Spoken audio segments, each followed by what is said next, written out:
Hi everyone. First of all, I just want to thank you for inviting me to interact with you all. I'm Rahul Agarwal. I'm currently Director Disabilities, Handling Disabilities in Government of Delhi, and also I'm the Nodal Officer for UDID. Also, I recently took over this about 7 months ago, about a year ago rather. This project of implementation of UDID in Delhi. So I have been called here specifically. I've been told that I need to speak on the topic of UDID. Before we start, I'll just tell that let's keep this session as interactive. I think I'll just give a little brief what UDID is all about, which most of you must be knowing. ज़्यादातर लोग आपको पता ही है UDID क्या है, लेकिन फिर भी एक बार I'll just tell you what exactly UDID is and what's the purpose, how we apply, and what are the issues, basic structure, how it is implemented in the state of Delhi or UT of Delhi, and then we will take the questions, whatever questions are there, and I'll try to the best of my knowledge and ability to address those questions. UDID is basically Unique Disability Identity Card. It was basically introduced in 2016 by the central government. It's a basically it's a very important project of Prime Minister's office. Although it is implemented by Ministry of Social Justice and Empowerment, by the Department of Empowerment for Persons with Disabilities, but it has backing of PMO, and that is the reason because it's a massive project being implemented throughout the country. Purpose of this particular UDID is they want to give a unique identity card to each person with disability. They want to create a database जहाँ पे आपका every information regarding a person with disability is captured. Just like Aadhaar, the purpose of Aadhaar was same only, to create a centralized database जिससे whatever schemes, whatever programs that we want to implement in future, whatever need is there, we can have a correct assessment of what exactly is the requirement with respect to schemes, programs for persons with disabilities. Currently, under the RPWD Act, which came in 2016, there are 21 disabilities. So UDID is being issued to all the persons who have any of those 21 disabilities. They can apply for UDID card, and that would be issued to them. Benefits of this is, see, one of the I'm an administrator, and beside UDID, I am implementing various other schemes for persons with disabilities and even conceptualizing new schemes, whichever projects we think of. One of the major problems that we face is right now we do not have exact data with respect to persons with disabilities. The last census that happened was in 2011. Number of disabilities were not 21, there were 6 at that particular time. Even especially the disabilities like intellectual disabilities, specific learning disabilities, autism, most of the intellectual disabilities were not given that much of attention earlier. Primarily, there were few disabilities like hearing, speech, vision, locomotor. These were 5-6 major disabilities around which for last 50 years, primarily most of the policies have been made. I hope the language is English is okay, or I should use bilingual is then also fine. Pramod? Yeah, bilingual is fine because we have both type of audience. हाँ, तो basically पहले 6 disabilities के लिए majorly काम होता था. हमारे देखा जाए तो हमारी सोसाइटी में भी नॉर्मली जब भी हम डिसेबिलिटीज की बात करते हैं, normally locomotor disabilities, vision, speech impaired, hearing impaired, यही हमारे ध्यान में आता है. और major policies, fund, schemes normally इसी से बनी थी. जो इंटेलेक्चुअल डिसेबिलिटीज थी वो बहुत रीसेंट फिनोमिना है जिसमें गवर्नमेंट ने, सोसाइटी ने ध्यान देना शुरू किया है और अब स्कीम्स बननी शुरू हुई हैं इनके तरफ होके. तो अब बेसिकली हमारे पास एग्जैक्ट डेटा भी नहीं है कि कितने डिसेबल लोग हैं पूरी कंट्री के अंदर. स्पेशली जो नई डिसेबिलिटीज हैं जिन पर ध्यान देना शुरू किया है, that is specific learning disabilities हैं या ऑटिज्म है या और अदर डिसेबिलिटीज हैं, उनके बारे में तो अभी भी बहुत सारे लोगों को पता भी नहीं है. बहुत सारे लोग आगे भी नहीं आते हैं, बताते भी नहीं है, ना पता है. तो UDID is one of the endeavors by the central government to create a unique database जिसमें सारी इंफॉर्मेशन कैप्चर हो जाए. आपके पास एक यूनिक आइडेंटिफिकेशन कार्ड हो जाए which captures all the information regarding related to a person with disability. आपको multiple documents ना रखना पड़े, वो वेरीफाई हो जाए. किसी भी स्कीम को यूज करने के लिए अगर किसी की आइडेंटिटी को आपको वेरीफाई करना है तो वो ऑनलाइन डेटाबेस सीधा ऑनलाइन जाके API के थ्रू ऑटोमेटिकली वो वेरीफाई हो जाए. तो आगे फ्यूचरिस्टिकली क्योंकि गवर्नमेंट बहुत ध्यान दे रही है इस सेक्टर में या फ्यूचर में, इस वजह से ये प्रोजेक्ट बहुत इंपॉर्टेंट प्रोजेक्ट है. अब now let's come to the point कि how it is beneficial with respect to a person with disability to have a unique identification card. 2021 June से सेंट्रल गवर्नमेंट की डायरेक्शंस के बेसिस के ऊपर physical disability card issue करने के लिए मना कर दिया गया है, at least in the state of Delhi. बाकी मेरे ख्याल से पूरी कंट्री में भी 2021 से ही मना किया गया है। उस रिस्पेक्ट के अंदर ये बहुत इंपॉर्टेंट है, क्योंकि अब फिजिकल डिसेबिलिटी कार्ड लीगली कोई भी डेजिग्नेटेड हॉस्पिटल आपको इशू नहीं कर सकता है।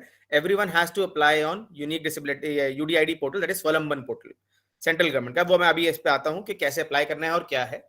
बट इसका फायदा ये है कि आगे आने वाली जितनी भी स्कीम्स होंगी, कोई भी स्कीम सेंट्रल गवर्नमेंट लेकर आएगी या स्टेट गवर्नमेंट लेकर आएगी, वो सारी स्कीम्स जो हैं वो किसी ना किसी फॉर्म में यूडीआईडी कार्ड से कनेक्ट कर दिया जाएगा, और यूडीआईडी कार्ड ही के थ्रू आपको सारी वो बेनिफिट्स मिलेंगे। चाहे वो डिसेबिलिटी पेंशन हो, चाहे वो ट्रांसपोर्ट में कंसेशन हो, चाहे वो स्कूल फीस में हो, चाहे वो जॉब्स में हो, चाहे वो कॉलेजेस में एडमिशन में रिजर्वेशन हो, चाहे वो कोई भी स्कॉलरशिप स्कीम्स हो, मेडिकल हॉस्पिटल्स के हो, रेलवे में रिजर्वेशन हो। ये सारी स्कीम्स या जो भी आगे आ रही हैं फ्यूचर में या आ चुकी हैं, इन सारी, या लोन्स हो या इनकम टैक्स में कंसेशन हो, सब में आपको फ्यूचर के अंदर यूडीआईडी कार्ड की जरूरत पड़ेगी। इसलिए इट इज वेरी इंपॉर्टेंट कि जिन्होंने यूडीआईडी कार्ड के लिए अप्लाई नहीं किया है वो अप्लाई कर दें, क्योंकि आगे आने वाले टाइम में आपको यूडीआईडी कार्ड की जरूरत पड़ेगी। अभी तो हम पुराने फिजिकल डिसेबिलिटी सर्टिफिकेट्स के बेसिस पे भी बेनिफिट्स दे रहे हैं जो बने हुए हैं, क्योंकि अभी यूडीआईडी कार्ड की कवरेज बहुत कम है और पैन इंडिया भी अभी कम है। दिल्ली स्टेट में भी हार्डली 23% कवरेज है on the basis of whatever applications we have got on the UDID portal. Around 1.5 lakh applications आई हैं, जिसमें से अभी 22% की बन पाई हैं और बाकी कुछ 10-15% रिजेक्टेड हैं एप्लीकेशंस। तो हमें चाहिए कि जितने लोग इसमें अप्लाई करें और फ्यूचर में हम उसको कवर करें। दिल्ली में 100% यूडीआईडी कार्ड की कवरेज हो, और पैन इंडिया भी ऑलमोस्ट बहुत सारे स्टेट्स हैं जिसमें 50% 60% कवरेज ऑलरेडी हो चुकी है। इसलिए यूनिक आइडेंटिफिकेशन कार्ड के लिए आप भी और जितनों को भी आप जानते हो, please tell them to apply for unique identification card. अब इस पे आते हैं कि यूडीआईडी बेसिकली अप्लाई करना कैसे है, बनता कैसे है। केंद्र सरकार का एक पोर्टल है स्वलंबन पोर्टल, उसका लिंक मैं आप गूगल पे भी डालेंगे तो आपको गूगल से भी मिल जाएगा। खाली आपको इतना यूडीआईडी अगर आप गूगल पर टाइप करेंगे आपको स्वलंबन पोर्टल नजर आ जाएगा, और स्वलंबन पोर्टल पे आपको वो लिंक मिल जाएगा जिसके थ्रू आप अप्लाई कर सकते हैं। आपको स्वलंबन पोर्टल पे जाकर अपने आप को रजिस्टर करना है। पहले रजिस्टर करने के बाद आप उसके अंदर एप्लीकेशन अप्लाई करेंगे, और अप्लाई करने के दो तरीके से वो अप्लाई हो सकता है। दो ऑप्शंस आएंगे। एक है जिनके पास डिसेबिलिटी सर्टिफिकेट है ही नहीं, मैनुअल सर्टिफिकेट भी नहीं है, मतलब उनको बिल्कुल फ्रेश बनवाना है, तो जिनको फ्रेश बनवाना है वो फ्रेश वाला ऑप्शन सिलेक्ट करेंगे। जिनके पास ऑलरेडी डिजिटल हार्ड कॉपी में डिसेबिलिटी सर्टिफिकेट ऑलरेडी है, वो उसमें वो वाला ऑप्शन चूज करेंगे जिसके अंदर ये है कि I already have a disability certificate, I want to digitise it, तो वो दूसरा ऑप्शन है। आप उसमें जाएंगे, अप्लाई करेंगे, डिपेंडिंग ऑन योर सिचुएशन आप उसमें सिलेक्ट करेंगे, अपनी डिटेल्स भरेंगे, फोटोग्राफ डॉक्यूमेंट जो भी वो मांगेंगे वो आप उसमें अप्लाई करेंगे। उसके बाद अपनी डिसेबिलिटी सिलेक्ट करेंगे। प्लस दिल्ली में अभी सिस्टम क्या कर रखा है, जो फिलहाल जो ये बना है 2018-19 के अंदर ये सिस्टम लागू हुआ था केंद्र सरकार के साथ मिलके, उसमें आपकी डिस्ट्रिक्ट जिसमें आप रहते हैं एड्रेस के हिसाब से आपको 3 से 4 हॉस्पिटल का चॉइस आपके डिस्ट्रिक्ट के हिसाब से दिखेगा पोर्टल पे, और 10 के आसपास कॉमन हॉस्पिटल है, 10 और 11 कॉमन हॉस्पिटल्स हैं जो आपको नजर आएंगे, out of which you can choose one of the hospitals for making the UDID card. Delhi में 30 हॉस्पिटल्स हैं जो डेजिग्नेटेड हॉस्पिटल हैं to issue the UDID card या डिसेबिलिटी सर्टिफिकेट। दिल्ली के हेल्थ डिपार्टमेंट ने नोटिफाई करके 30 हॉस्पिटल्स को डेजिग्नेट किया है, उनके अलावा कोई भी डिसेबिलिटी सर्टिफिकेट इशू नहीं कर सकता। तो जब आप यूडीआईडी पोर्टल पर जाएंगे, अपना एड्रेस और बाकी डिटेल्स भरेंगे, आपके एड्रेस के अनुसार आपको कुछ 11-14 ऑप्शंस हॉस्पिटल के नजर आएंगे उसमें सिलेक्ट करने के लिए। आप उनमें से एक हॉस्पिटल सिलेक्ट करेंगे, चाहे वो 11 कॉमन हॉस्पिटल्स में से सिलेक्ट कर लें, जिसमें एम्स, सफदरजंग, इभास, ऐसे करके ये कुछ बड़े बड़े हॉस्पिटल्स हैं, आरएमएल, ये कुछ 10-11 हॉस्पिटल्स हैं जो बड़े हॉस्पिटल्स हैं, ये सारे कॉमन में डाल रखे हैं जो सबको नजर आएंगे। और 4 हॉस्पिटल या 5 हॉस्पिटल डिपेंडिंग ऑन जो उन्होंने मैपिंग करी है पोर्टल पे, आपकी डिस्ट्रिक्ट के अनुसार आपको नजर आएंगे। तो इफेक्टिवली 14-15 का ऑप्शन है, उनमें से आप सिलेक्ट करेंगे। अपना जो भी डिटेल्स वो मांगेंगे, जो जो प्रूफ्स आपसे मांगेंगे ऑनलाइन, वो आप उसमें सबमिट करेंगे ऑनलाइन, और उसके बाद आप अप्लाई करेंगे। जब आप अप्लाई कर देंगे आपकी एप्लीकेशन ऑटोमेटिकली हॉस्पिटल के पास चली जाएगी, और हॉस्पिटल के पास जाने के बाद अगर वो फ्रेश एप्लीकेशन है तो हॉस्पिटल आपको अपने आप टाइम देके कभी बुलाएगा असेसमेंट के लिए, आपका असेसमेंट किया जाएगा, और असेसमेंट करने के बाद, जस्ट अ सेकंड प्लीज,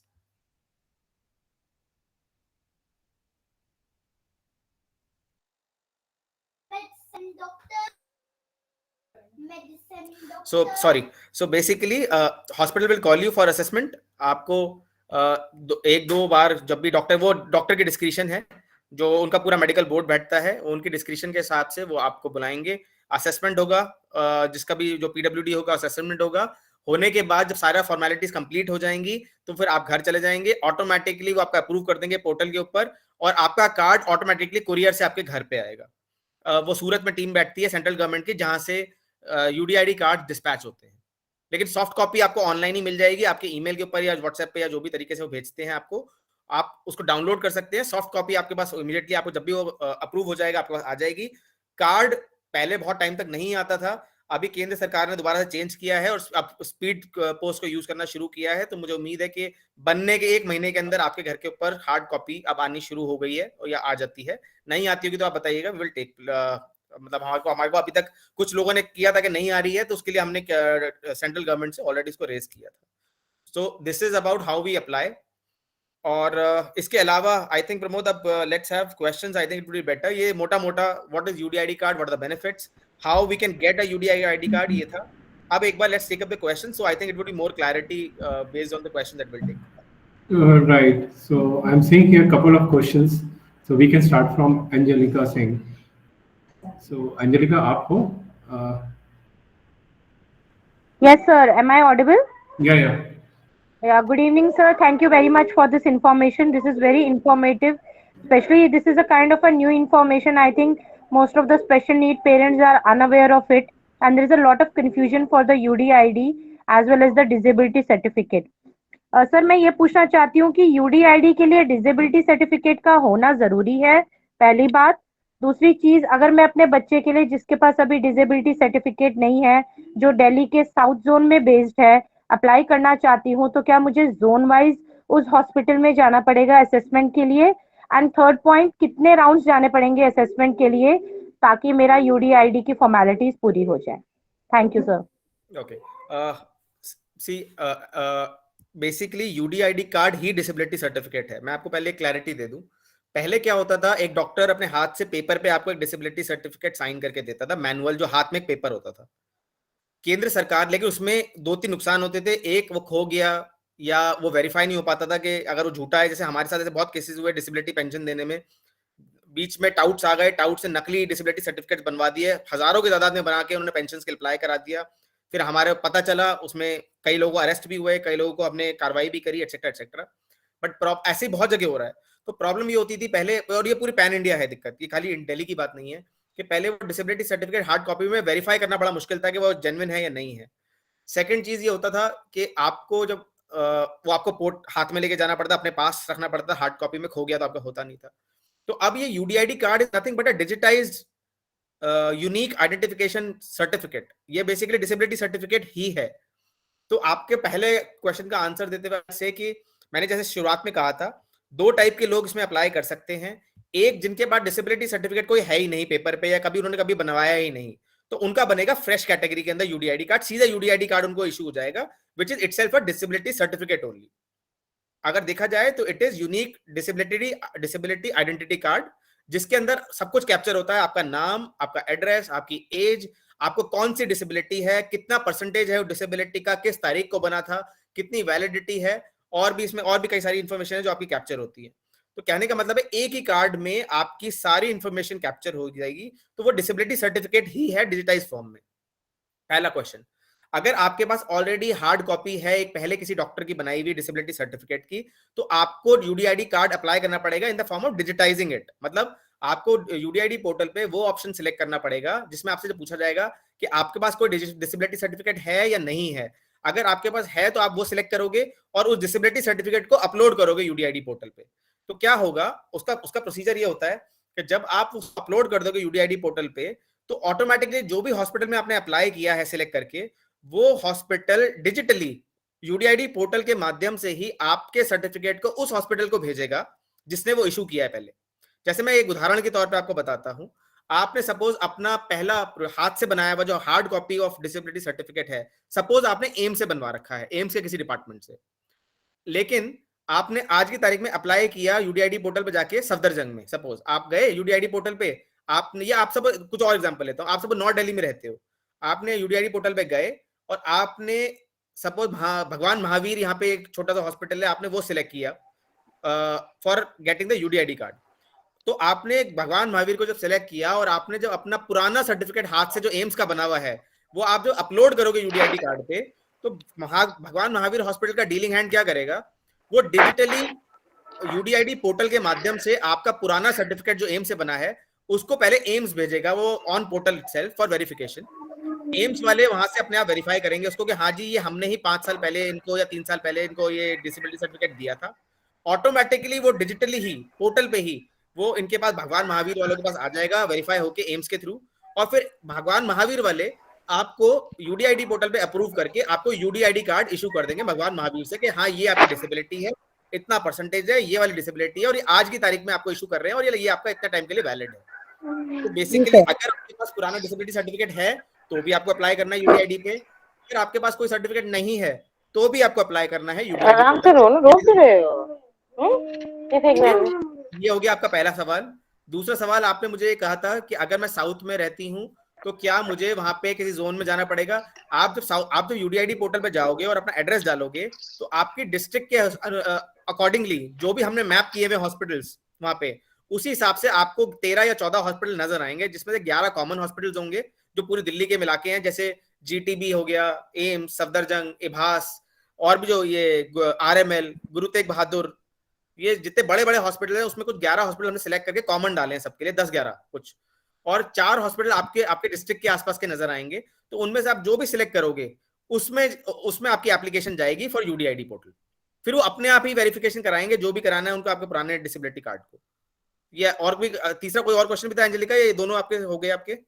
तीसरा ये सर था कि सर यूडीआईडी के लिए मुझे हॉस्पिटल में कितनी बार जाना पड़ेगा? देखिए इसका कोई आंसर नहीं है ऑनेस्टली, क्योंकि जाना तो अगर आपका फ्रेश बनना है तो इफेक्टिवली वैसे तो एक बार में ही काम हो जाना चाहिए, जहाँ आपको बोर्ड वाले बुलाएं, बोर्ड में असेसमेंट हो जाए, बट प्रैक्टिकली ऐसा नहीं हो पाता है क्योंकि कोई ना कोई कमी रह जाती है, डॉक्टर की असेसमेंट कम हो जाता है, एक दिन में असेसमेंट नहीं हो पाता, तो वो नॉर्मली कई बार 2 से 3 बार बुला लेते हैं। आइडियली उनको एक बार से ऊपर नहीं बुलाना चाहिए, लेकिन प्रैक्टिकली वो 2 से 3 बार बुला रहे हैं और वो डिस्क्रिशन है डॉक्टर की, क्योंकि ऑब्वियसली जब तक प्रोसेस कंप्लीट नहीं हो जाएगा, जब तक वो सेटिस्फाई नहीं हो जाते, उसमें कोई और उनको ये नहीं बोल सकता कि आपने 2 बार क्यों बुलाया और 3 बार क्यों बुलाया, क्योंकि डॉक्टर की डिस्क्रिशन है। They can say we want to be satisfied, एक दिन में प्रोसेस नहीं खत्म हो पाया तो हम आपको दोबारा बुलाएंगे। सर ये भी पूछना चाहती हूँ कि इसमें अगर बच्चे का आधार कार्ड लगेगा, अब जो बच्चे का एड्रेस आधार कार्ड के ऊपर होगा, क्या उस जोन से हमें हॉस्पिटल्स चेक करने हैं या जहां हम रहते हैं उस जोन से हॉस्पिटल्स चेक करने हैं? सर देखो आइडियली तो आप ऑब्वियसली पीडब्ल्यूडी तो आपका बच्चा है, तो आप जब उसकी एप्लीकेशन भरोगे तो आप उसकी एप्लीकेशन के रेजिडेंशियल एड्रेस में जो एड्रेस भरोगे तो उसका प्रूफ होना चाहिए आपके पास जी। तो इफेक्टिवली अगर आप आधार कार्ड से मतलब नहीं है, देखिए आधार कार्ड तो आप अभी तक तो मैंडेटरी भी नहीं था, अब गवर्नमेंट मैंडेटरी कर रही है आधार कार्ड में डालने के लिए, तो उसमें आधार कार्ड से मतलब नहीं है, लेकिन फिर आपके पास सब्सिक्वेंटली दूसरा प्रूफ भी होना चाहिए उनके रेजिडेंस का। हाँ सर वो तो है, रेजिडेंस प्रूफ वगैरह जहाँ हम रहते हैं साउथ दिल्ली में वहाँ तो है सब। ठीक है, देखो अब देखिए कई बार मैं आपको एक फ्रैंकली एक चीज बताता हूँ, डॉक्टर्स में भी इतने सारे अलग अलग डॉक्टर्स हैं, 30 हॉस्पिटल्स के कम से कम नहीं तो 100-150 डॉक्टर्स हैं, कई बार वो और अलग अलग डीलिंग हैंड्स हैं नीचे, तो कई बार क्या होता है डिस्क्रिशनरी कोई भी आदमी गलत इन्फॉर्मेशन भी देता है। असलियत में तो एड्रेस का क्या काम है, एड्रेस का खाली इतना सा काम है कि आपको हमने डिस्ट्रीब्यूट कर दिया डिस्ट्रिक्ट से हिसाब से, ताकि कन्वीनियंस में ऐसा ना हो कि सारे लोग एक ही हॉस्पिटल में पहुंच जाए पूरी दिल्ली के, या मैक्सिमम रश खाली एक ही हॉस्पिटल में चला जाए। इसलिए हमने कन्वीनियंस के लिए हेल्थ डिपार्टमेंट दिल्ली गवर्नमेंट के रेजिडेंट्स को इंक्लूड करके 4-5 हॉस्पिटल आपके डिस्ट्रिक्ट के ही आपको दिखाना प्रेफर समझा था कि आपके आसपास का कोई मिल जाए आपको, और 11 कॉमन दिखा दिए थे इसलिए इसमें। तो बेसिकली रेजिडेंस का बस एक प्रूफ होना चाहिए कि आप दिल्ली के रेजिडेंट हैं और आप जिस एड्रेस पे भर रहे हो उस एड्रेस पे आप हो, बस। पेरेंट को भी कन्वीनियंस रहती है कि वो अपने नियरेस्ट जोन वाइज हॉस्पिटल में जा सकता है। तो उसका मैंने आपको बता दिया, आपको दिखेगा, आपको 11 हॉस्पिटल जो बड़े बड़े हॉस्पिटल हैं उनमें से एक ना एक तो वैसे भी आपके करीब होगा ही, और साथ साथ at the same time 3-4 hospital आपके डिस्ट्रिक्ट के भी नजर आएंगे उसमें। और एक सवाल और पूछना चाहूंगी sir without taking much time कि इसे अप्लाई करके और असेसमेंट करने के बाद जब बच्चे का असेसमेंट वगैरह सब कुछ क्लियर हो जाएगा, कितने दिन लगते हैं हमारा यूडीआईडी आने में? देखिए इसमें प्रॉब्लम ये है कि ideally depending on the hospital की कितनी पेंडेंसी है और कितने मेडिकल बोर्ड्स बैठ पा रहे हैं, आइडियली 1 से 1.5 महीना तो एवरेज लग ही रहा था, लेकिन अभी किसी किसी हॉस्पिटल में 3-3 महीने भी लग रहे हैं। उसके पीछे की प्रॉब्लम ये है कि अब मैं आपको, क्योंकि मैं इसको इम्प्लीमेंट अभी कर रहा हूँ बहुत टाइम से, 1 साल हो गया है, और हॉस्पिटल से भी मिल रहा हूँ, सेंट्रल गवर्नमेंट से भी रोज मिल रहा हूँ, हम लोग काफी इसमें मीटिंग्स भी हो चुकी हैं। प्रॉब्लम ये है हॉस्पिटल्स के पास ओवरवर्कड है, उनके पास रिसोर्सेज की थोड़ी कमी है। इस कारणवश, इस वजह से इतना, क्योंकि उनके पास ऑलरेडी पेशेंट्स का भी बहुत रश है और उनको यूडीआईडी कार्ड भी वही डॉक्टर्स को असेसमेंट करना है, साथ में पेशेंट्स को भी उन्हीं को देखना है, ऑपरेशन थिएटर में भी उन्हीं को जाना है, ओपीडीज भी उन्हीं को लेनी है, तो थोड़ा सा उनके ऊपर प्रेशर बहुत है। इसके कारण अभी पेंडेंसी काफी ज्यादा है, तो 1-1.5 महीने से 3 महीने तो मिनिमम ऑन एन एवरेज लग रहे हैं, डिपेंडिंग ऑन द हॉस्पिटल। क्या इस यूडीआईडी से हमारे बच्चे को किसी स्कीम के अंदर कोई संभावना है किसी किस्म की सरकारी मदद मिलने की? ये बहुत सारी हैं, यूडीआईडी तो खाली इंप्लीमेंटिंग मेजर है, आगे आने वाले टाइम में तो बहुत सारी आ रही हैं। आपको मैं देखता हूँ आगे, आज मेरे पास टाइम, मतलब मैं आज खाली यूडीआईडी के लिए आया हूँ, maybe we will hold another session, उसमें आई ट्राई टू ब्रिंग जितनी मैं आपके लिए स्कीम बता सकता हूँ आपको, मैं लेट यू नो जितनी मेरी नॉलेज में है सेंट्रल गवर्नमेंट की अभी करंटली एप्लीकेबल और कितनी दिल्ली गवर्नमेंट की हैं, वो मैं आपको बता दूंगा एक बार इसमें, that is not a problem. Thank you very much sir. सरकार की तरफ से ये जो प्रबंधन किया गया है इसके लिए हम तहे दिल से शुक्रगुजार हैं आप सब लोगों के, जिन्होंने हमें इसके बारे में अवगत कराया गया है, क्योंकि बहुत सारे पेरेंट्स हैं जिनको इसके बारे में कुछ भी पता नहीं है, बहुत कंफ्यूजन है इसको लेके। मैं कोशिश करूँगी आई ट्राई, मैं बेसिकली आगे भी आई ट्राई कि यूडीआईडी में, अभी तो जैसे फर्स्ट सेशन है, आई ट्राई कि आप लोगों के लिए मैं कोई एक डॉक्यूमेंट, रिटन डॉक्यूमेंट भी दे दूं जिसमें आपको फॉलो कर लें। अगर एक वीडियो मेरे पास बन पाएगी तो मैं एक वीडियो भी आपको प्रोवाइड कराने की कोशिश कर लूंगा, जिसमें पूरा स्टेप वाइज एप्लीकेशन आपको नजर आ जाएगा कि ऐसे करना है, ऐसे करना है, ऐसे करना है, ऐसे करना है, ताकि थोड़ा सॉल्व आपको हेल्प हो जाए करने के लिए, क्योंकि वी वांट दिल्ली में 100% कवरेज हो, क्योंकि फ्यूचर में आपकी सारी स्कीम्स, चाहे वो डीटीसी में ट्रैवल हो, कंसेशंस हो, स्कूल एडमिशंस हो, कॉलेज के एडमिशंस हो, नौकरियों में रिजर्वेशन हो, आप तो बहुत चीजों में आ रहा है ऑलरेडी, तो हर चीज में आपको यूडीआईडी कार्ड की जरूरत पड़ने वाली है आगे। जी सर, शुक्रिया sir, thank you so much sir. आपकी इन्फॉर्मेशन कोशिश करेंगे बाकी ग्रुप्स के अंदर भी इस इन्फॉर्मेशन को शेयर करें और ज्यादा से ज्यादा पेरेंट्स को इस सारी योजना से अवगत कराया जाए। Thank you sir. तो मेरे भी यही आपसे, थैंक यू सो मच, मेरी भी यही रहेगी कि आप जितने लोगों से शेयर करें, क्योंकि अल्टीमेटली जब तक शेयर नहीं करेंगे लोग अवेयर नहीं होंगे, वो आएंगे नहीं पोर्टल पे, उनकी यूडीआईडी कार्ड्स बनेंगे नहीं। Right. Okay. So next is Maria's question, but I'm not sure whether it's relevant. She's asking for, is there any financial help for therapies from government? अभी इसके ऊपर कोई स्कीम नहीं है थेरेपीज पे, मैंने इस पे काफी सोचा भी था कि I should bring some scheme, but honestly speaking इसका मेरे को मोडालिटी समझ नहीं आएगी गवर्नमेंट इसको इम्प्लीमेंट कैसे करेगी, क्योंकि थेरेपीज के अंदर अभी फिलहाल नहीं है हमारे पास कोई भी स्कीम थेरेपी से रिलेटेड। ओके ओके, दीपक मल्होत्रा जी, आप कुछ कहना चाहते हैं? जी सर मेरी एक रिक्वेस्ट है। 4 महीने पहले मैंने अपने ग्रैंडसन के लिए अप्लाई किया था, तो मेरी एक रिक्वेस्ट है, जितने चक्कर मैंने लगवाए हैं बाकी पेरेंट्स ना लगाएं, क्योंकि आप डॉक्टर की बात करते हैं असेसमेंट की, लेकिन नीचे से खिड़की पे विंडो पे ही, क्योंकि मेरा नंबर आया था सफदरजंग में, सफदरजंग वालों ने मुझे आरएमएल भेज दिया, आरएमएल वालों ने मुझे सफदरजंग भेज दिया, तो 4 चक्कर लगाने के बाद then I have talk to them, तो please look after this matter because I am able to put this thing in car. लेकिन वहाँ इतने पेरेंट्स दुखी होते हैं कि एक मेरी रिक्वेस्ट है कि वहाँ ऐसे बच्चों के साथ ऐसा ट्रीट ना किया। This is my humble request. I will be very obliged if you can see into this matter for making the certificate only. Deepak ji, I am very well aware about this, और मुझे मालूम है, आई एम वेरी सॉरी कि ये problem है। आपको मैं थोड़ा सा एक बेसिक चीज भी समझाता हूँ तो आपको थोड़ा समझ आए, आपको यूडीआईडी का बेसिकली बनता कैसे, दिल्ली में क्या स्ट्रक्चर क्या है इम्प्लीमेंटेशन का। बेसिकली स्वावलंबन पोर्टल जो है that is controlled by central government.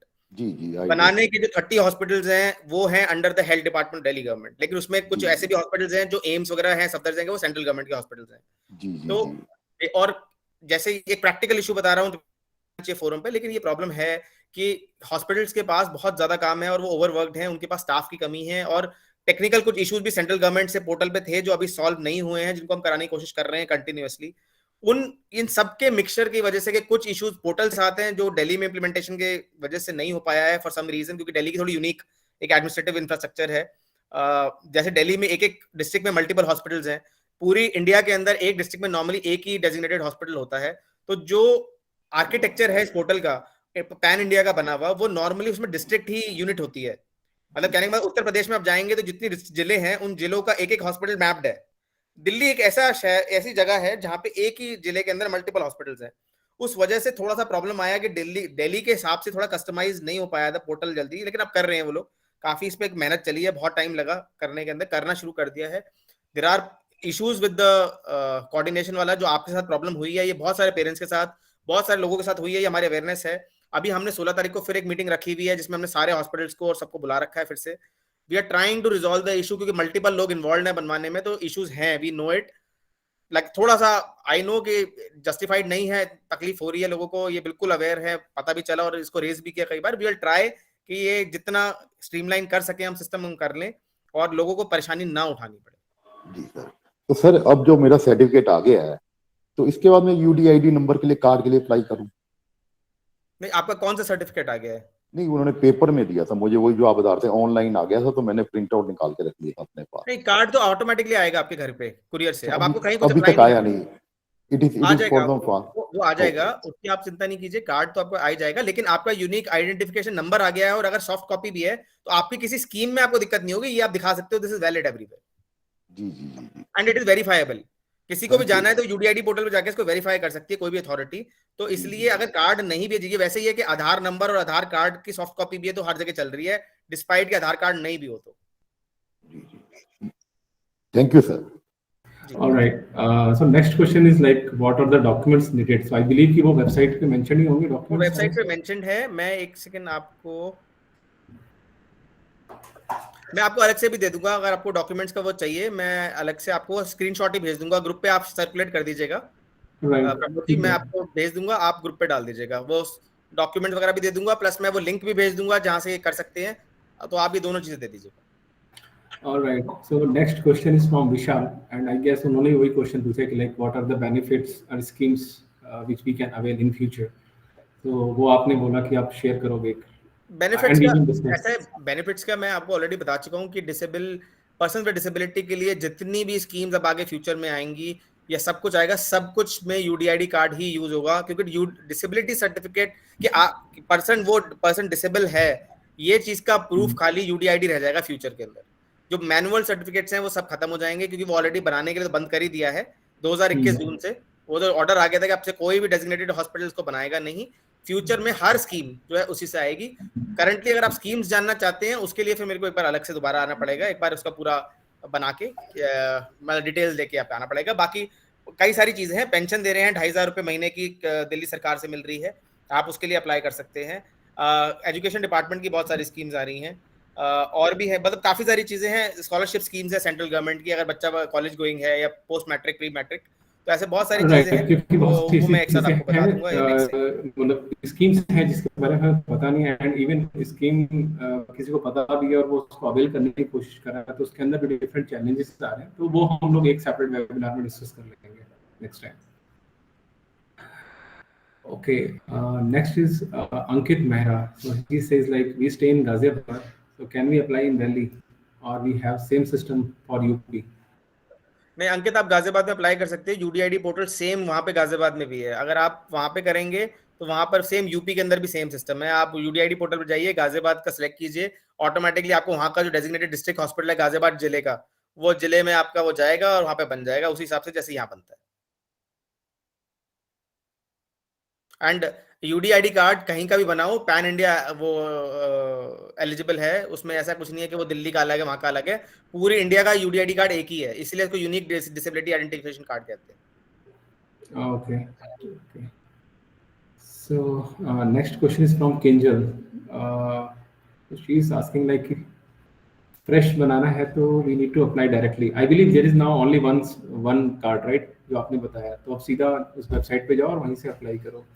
हाँ, फ्रेश, अगर आपको फ्रेश बनाना है तो भी आपको वेबसाइट पे जाना है, बस सिलेक्शन आपको करना है कि आपको फ्रेश वाला करना है कि मेरे पास कोई डिसेबिलिटी सर्टिफिकेट नहीं है, तो वो फ्रेश में चला आपको सिलेक्ट कर लोगे ऑप्शन। अगर ऑलरेडी आपके पास मैनुअल सर्टिफिकेट है तो आप वहाँ पे क्लिक करोगे उस ऑप्शन पे कि I have a disability certificate, तो कहने का मतलब है आप उसको डिजिटाइज करना चाह रहे हो, आप उसके बेसिस के ऊपर एक यूडीआईडी कार्ड बनवाना चाह रहे हो।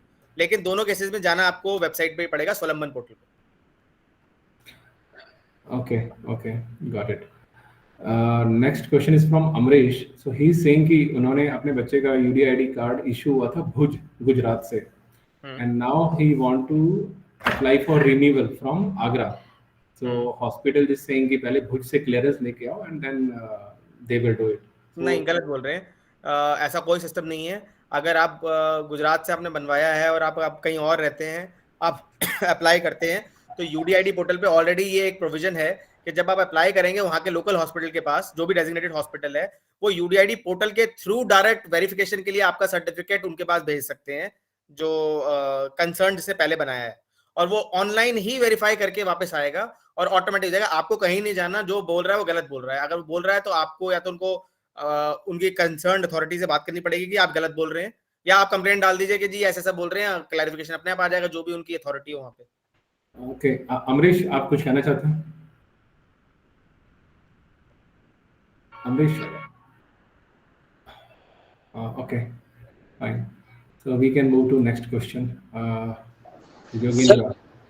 हेलो, या अमरीश बताइए। Good evening. Good evening sir. Sir मैं बोला था, मैंने भुज में लिया था 3-3.5 साल पहले। वो 1 साल का टेम्पररी था। जब मैं आगरा में अप्लाई किया तो इन्होंने बोला कि आपका जो एप्लीकेशन है वो हमारे पोर्टल पे दिखा नहीं रहा है, तो सबसे पहले आपको भुज में जाके वहाँ से आपको क्लियरेंस लेना पड़ेगा।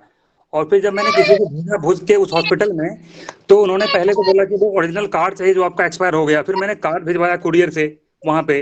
फिर जाके जब वो मेडिकल अथॉरिटी से मिले तो बोले कि नहीं, ऐसा कुछ नहीं है कि मतलब आगरा में आपको कोई ऐसा बोल रहा है, ऐसा मेरे पास ऐसा कोई रिलीज करने का प्रोविजन नहीं है कि मैं गलत बोल रहे हैं आगरा वाले आपको। मैं वही तो बता रहा हूँ, आगरा वाले गलत बोल रहे हैं। जैसे कि अगर आप ऐसा है, आप आगरा में रह रहे हो, आपने आगरा के अंदर अप्लाई किया ऑलरेडी, तो आगरा में जब अप्लाई करेंगे तो यूडीआईडी पोर्टल के ऊपर ही ये प्रोविजन है कि अगर आपका ओरिजिनल कार्ड कहीं और से बना हुआ है और आप जब उसे अपलोड कर देते हैं यूडीआईडी पोर्टल पे, तो ऑटोमेटिकली जो भी आगरा के हॉस्पिटल का डेजिग्नेटेड हॉस्पिटल का डीलिंग हैंड होगा जो बना रहा है इसको, वो ऑटोमेटिकली उसको वेरिफिकेशन के लिए डिजिटली ऑनलाइन पोर्टल के थ्रू ही वो भेज सकता है कंसर्न भुज के हॉस्पिटल को।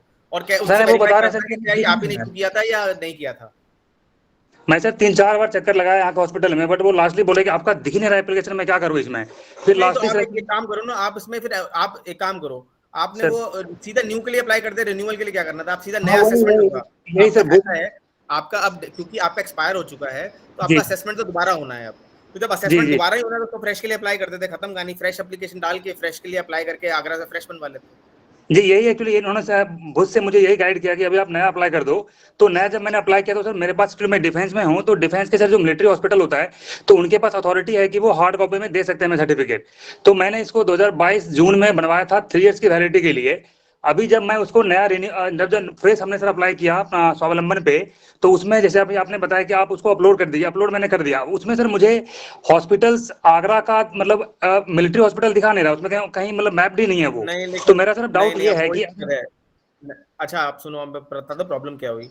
हर जगह हर स्टेट के अंदर, क्योंकि यूडीआईडी पोर्टल पे मैपिंग करना जरूरी था, तो हर जगह डेजिग्नेटेड हेल्थ डिपार्टमेंट्स ने डेजिग्नेट कर रखे हैं हॉस्पिटल। तो आप अगर मिलिट्री हॉस्पिटल के बाद ऐसी कोई वो नहीं है कि वो अपने आप इशू कर दें, क्योंकि अब आज की तारीख के अंदर अगर उन्होंने सब उन्होंने कर भी दिया, आपको डिसेबिलिटी सर्टिफिकेट इशू भी कर दिया मिलिट्री हॉस्पिटल ने, तो वो फिर मानने होगा, क्योंकि मिलिट्री हॉस्पिटल मैप्ड ही नहीं है यूडीआईडी पोर्टल पे। जी बिल्कुल, मैप्ड होगा तभी तो यूडीआईडी के थ्रू जाएगा वहां पे। तो इसलिए आपके पास यही इलाज है कि आप उसको छोड़ दें, वो जो आपका एक्सपायर हो चुका है, जो भी टेम्परेरी है, आप फ्रेश अप्लाई करें आगरा के हॉस्पिटल में, और आप जो भी प्रूफ चाहिए, रेजिडेंशियल प्रूफ वगैरह जो चाहिए वहां पे दें, और उसकी तरह एक तरीके से आगरा के रेजिडेंट बन के आगरा के हॉस्पिटल से बनवा लें फ्रेश। सर अभी मैंने ना उसी एप्लीकेशन कुछ जो मेरे मिलिट्री हॉस्पिटल से मिला था हार्ड कॉपी, उसको अपलोड करके मैंने फ्रेश अप्लाई कर दिया। तो क्या मेरा वो मतलब कैंसिल हो जाएगा क्या? आपको उसको अपलोड करना ही नहीं है ना। आप देखो, आप एक चीज समझो, आप एक मैं पहले भी बता चुका हूँ, हम पुराने हार्ड कॉपी को इसलिए अपलोड करते हैं कि हम उसके बेसिस के ऊपर उसको डिजिटाइज कराना चाह रहे हैं कि हमें असेसमेंट के लिए ना बुलाया जाए। ये मेरा पुराना डिसेबिलिटी सर्टिफिकेट है, मैनुअली बना हुआ, इसके बेसिस के ऊपर आप मुझे यूडीआईडी कार्ड इशू कर दें, इसलिए हम पुराना कार्ड को अपलोड करते हैं। लेकिन आपके केस के अंदर जब एक्सपायर हो चुका आपका पुराना कार्ड, तो उसको अपलोड करने की जरूरत ही नहीं है। अब तो आप सीधा फ्रेश कैटेगरी में लगाएं कि मेरे पास कोई डिसेबिलिटी सर्टिफिकेट नहीं है, ये मेरे को फ्रेश अप्लाई करना है for making a fresh UDID card. अगर मैंने सर अप्लाई कर दिया तो एक्चुअली मैं कर दिया हूं, तो क्या करूं मैं? तो अभी ये मुझे आइडिया नहीं। आपका देखिए, आइडियली तो हो जानी चाहिए, लेकिन 2 एप्लीकेशन सेपरेट जाएंगे नहीं जाएंगे मैं कह नहीं सकता। या तो उसको डीलिंग से बात करके उसको फ्रेश में अगर वो कन्वर्ट कर सके कि भाई मेरा फ्रेश में कन्वर्ट कर दो, मुझे मतलब जो मैंने अपलोड किया उसको छोड़ दो, मेरे को कोई वेरिफिकेशन वगैरह नहीं करवाना, वो खत्म, समझ लो वो जीरो हो गया आपका पुराना सर्टिफिकेट, आपको कोई जरूरत नहीं है। आप बिल्कुल फ्रेश की तरह अप्लाई करें कि मेरे पास कोई कार्ड नहीं है और मैं अभी अप्लाई कर रहा हूँ फ्रेश कैटेगरी में। Okay sir, thank you sir so much. Alright, so एक क्वेश्चन है कि लाइक जैसे अभी हम कई लोगों ने क्वेश्चन पूछा यूडीआईडी के लिए, तो इसकी कोई डेट होती है एक्सपायरी के लिए? 3 साल के लिए बनेगा, 5 साल के लिए बनेगा? यूडीआईडी की अलग अलग है। अगर शायद ये किड्स के लिए है 18 साल से नीचे, शायद 5 साल होती है मेरे ख्याल से, मैं कंफर्म आपको कर दूंगा, मोस्ट लाइकली 55 इयर्स होती है, और अगर 18 से ऊपर है तो लाइफ लॉन्ग होता है। लेकिन at the same time doctors उसमें लिमिटेड पीरियड के लिए भी देते हैं बेस्ड ऑन डिसेबिलिटी। जैसे एग्जांपल देता हूँ, कोई डिसेबिलिटी ऐसी है जिसमें परसेंटेज कम हो सकती है, सपोज ऑटिज्म का ही ले लें, बच्चों के ऑटिज्म का, अगर बच्चों के ऑटिज्म का होगा तो देयर इज चांसेस कि वो आपको 3 साल के लिए देंगे या 2 साल के लिए देंगे या 1 साल के लिए देंगे, क्योंकि उसमें चांसेस आर इंप्रूवमेंट की चांसेस है कि अगर उनको दिखता है कि भाई 50% से कम होके ये 40 से नीचे जा सकती है, 2 साल 3 साल बाद बच्चे की परसेंटेज ऑफ डिसेबिलिटी कम हो सकती है किसी चीज के अंदर, तो वो आपको टेम्परेरी देंगे फिर। Okay, okay. Basically that is on the description of the doctor. अगर डॉक्टर को लगता है कोई ऐसी डिसेबिलिटी है जिसमें 10 साल के अंदर इंप्रूवमेंट आ सकती है और आप 10 साल बाद बेंचमार्क डिसेबिलिटी के जोन से बाहर निकल सकते हैं, तो फिर वो आपको टेम्परेरी देंगे for a particular time period, so that after the time period they will reassess you by calling you again to the hospital and then again issue a UDID card. All right. So, so another question is like, is there any way to correct the percentage of the disability in UDID card? Like 5 साल के लिए valid है और आज किसी ने assessment करवाया, after 2 year में भी सिचुएशन थोड़ा डिफरेंट हो गई, तो उसको बढ़वाना है या कुछ करवाना है, वो चीज़ है पॉसिबल उसमें? थोड़ा सा इसमें चैलेंज है। अभी पोर्टल के ऊपर हमारे पास वैसे है ऑप्शन, तो जाके करा सकते हैं आप अगर दोबारा से अप्लाई करें या दोबारा करेक्शन के लिए अप्लाई करें, बट अभी क्योंकि पोर्टल पे अभी इशू, दिल्ली स्टेट में तो दिक्कत आ रही है, मैं बाहर का कह नहीं सकता हूँ, दिल्ली स्टेट में अभी थोड़े इश्यूज चल रहे हैं, तो आई एम नॉट श्योर कि अभी वो आपका कर पाएंगे, मतलब अभी करने का बनता भी नहीं है, करना भी नहीं चाहिए अभी तो छोड़, अभी रहने दें उसको, छेड़े ना अभी। ओके, और इसका स्कीम से भी कुछ लेना देना होता है कि लाइक किसी का 30% है और किसी का 80% है, तो स्कीम जो आप बेनिफिट्स लेने होते हैं 40% से नीचे बेंचमार्क डिसेबिलिटी है ही नहीं। अगर किसी की, अगर मैं डिसेबिलिटी का कॉन्सेप्ट क्लियर करूं तो हम लोग सब डिसेबल हैं किसी न किसी फॉर्म में। अगर मैं चश्मा भी लगा रहा हूं तो मैं एक तरीके से 10 से 15% विजन इम्पेयर्ड हूं, तो राइट। अल्टीमेटली मैं भी डिसेबल हूं, लेकिन मेरी परसेंटेज ऑफ डिसेबिलिटी शायद 10-15% होगी विद स्पेक जो तो अगर किसी की भी 40% बेंचमार्क डिसेबिलिटी से नीचे है तो he is not a disable technically by the language, और वो बेनिफिट्स के लिए फिर एप्लीकेबल नहीं है मैक्सिमम स्कीम। ओके, तो 40% से ऊपर ही होना चाहिए, बट उसमें भी यही है बेंचमार्क डिसेबिलिटी इज 40%। 40%, ठीक है। Okay,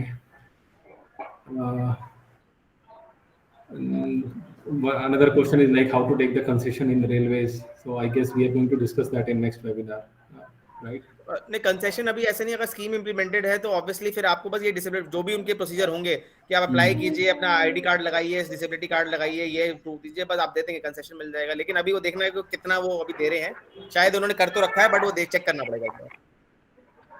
Okay, I'm sorry, I missed couple of parents' question. Okay, Uber Nabi, are you there? Okay, I'm not sure. Hello? Yeah, Uber. Because the thing is, actually, we guys stay in Delhi. Okay, we got address of Delhi, but my daughter stays with her grandparents in Kashmir. And we have to apply for the fresh thing. So, do we need to apply it from the Delhi address, or how to do it? Or can we do it the grandparents? I'm not sure, Rahul, you are able to hear his voice. अगर बच्चे का फिर आप कश्मीर में apply करना पड़ेगा। आप दिल्ली में रहते हैं और बच्चे का एड्रेस भी दिल्ली का है तो दिल्ली से अप्लाई कर दीजिए, दिल्ली में बन जाएगा, लेकिन उनको असेसमेंट के लिए दिल्ली आना पड़ेगा। फिर दिल्ली आना ऐसा नहीं होता कि कश्मीर से अप्लाई करके वो he cannot come over here. कोई मतलब आपकी आवाज नहीं आ रही है, I can't hear you.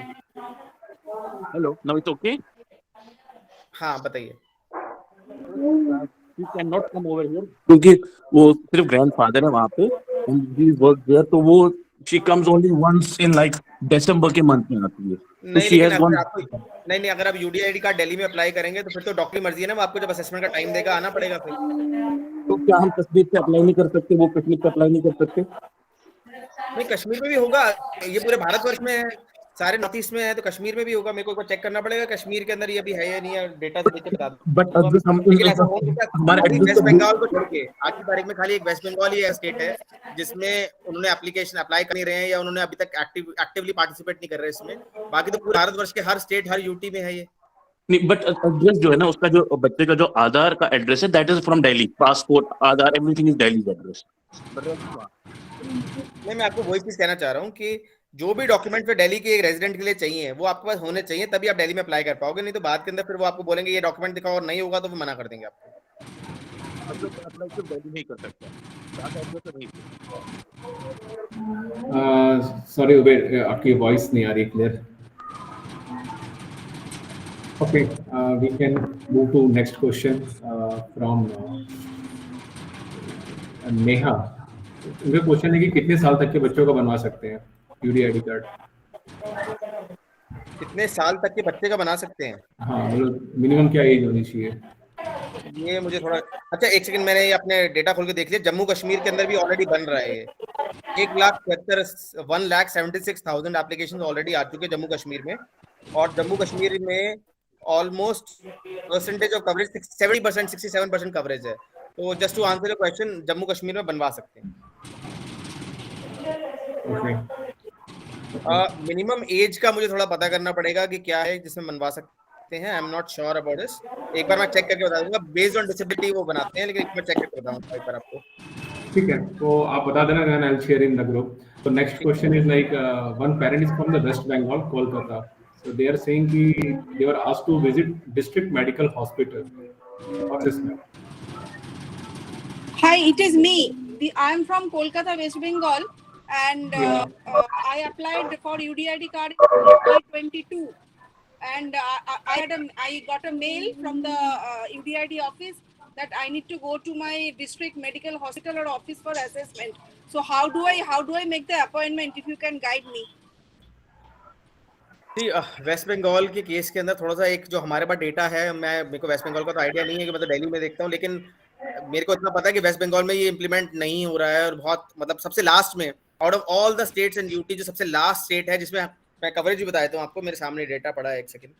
UDID में West Bengal is basically eight,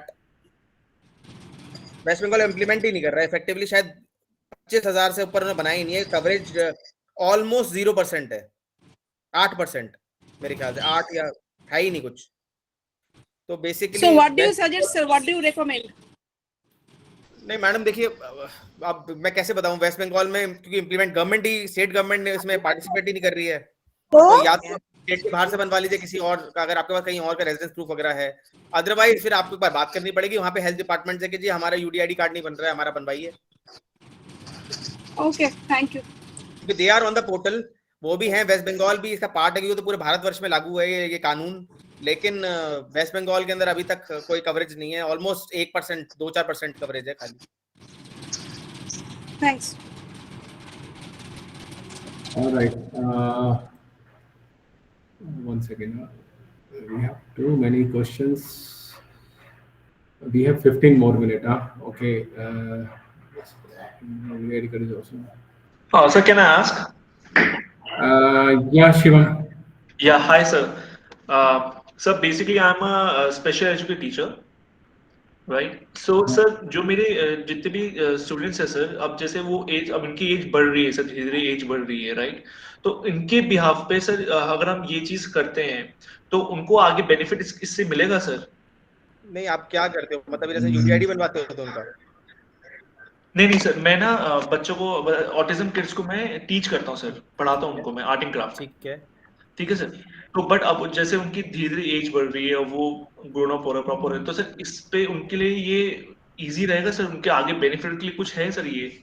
अभी मैंने आपको स्टार्टिंग में बताया, तो आगे आने वाले टाइम में विद इन, ऑलरेडी आगे आने वाले टाइम में, कि आज भी, अभी चलो हमने मैंडेटरी नहीं किया है, हम पुराने डिसेबिलिटी सर्टिफिकेट के बेसिस पे भी आज की तारीख में पेंशन सबको दे रहे हैं, लेकिन विद इन 1 साल 1.5 साल में जैसे ही कवरेज बढ़ जाएगी, सारे बेनिफिट जो है वो यूडीआईडी कार्ड के थ्रू ही मिलेंगे, अदरवाइज नहीं मिलेंगे किसी को। कहने का मतलब है, अगर आपको किसी को प्रूव करना है कि इसको ऑटिज्म है, किसी बच्चे को किसी भी अथॉरिटी के सामने, या कभी आपको ये प्रूव करना है कि ये डिसेबल बच्चा है, इसको इस पर्सन विद डिसेबिलिटी, तो वो यूडीआईडी कार्ड के बिना प्रूव नहीं कर पाओगे। सो अल्टीमेटली यूडीआईडी कार्ड तो हर पर्सन विद डिसेबिलिटी के लिए बनाना मैंडेटरी है, अब तो बनाना ही है।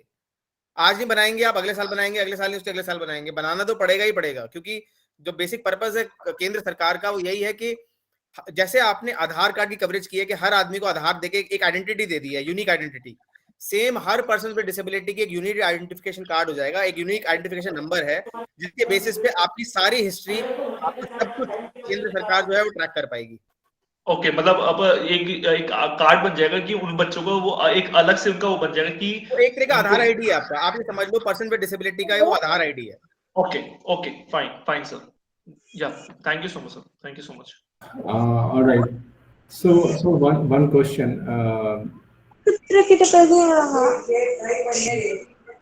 One second, sorry. I request others, if they don't have, then please be on mute because it's adding background noise.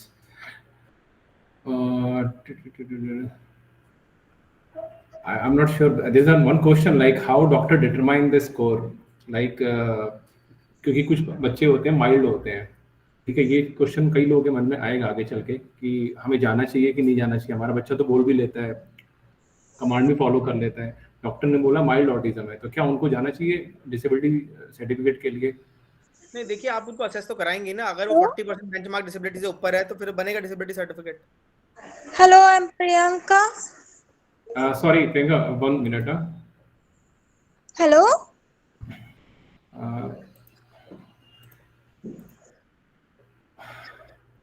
Yeah, Rahul, please go ahead. What I'm saying is कि अब वो mild है, mild की क्या percentage है, वो disability benchmark disability में आता है नहीं आता है, वो तो अल्टीमेटली डॉक्टर के असेसमेंट पे ही है, वो आपके और मेरे हाथ में तो है नहीं, तो वो ले जाना तो पड़ेगा ही आपको एक बार डॉक्टर से असेस कराने के लिए। Okay. Sir, excuse me, sir. One question. Sorry to interrupt.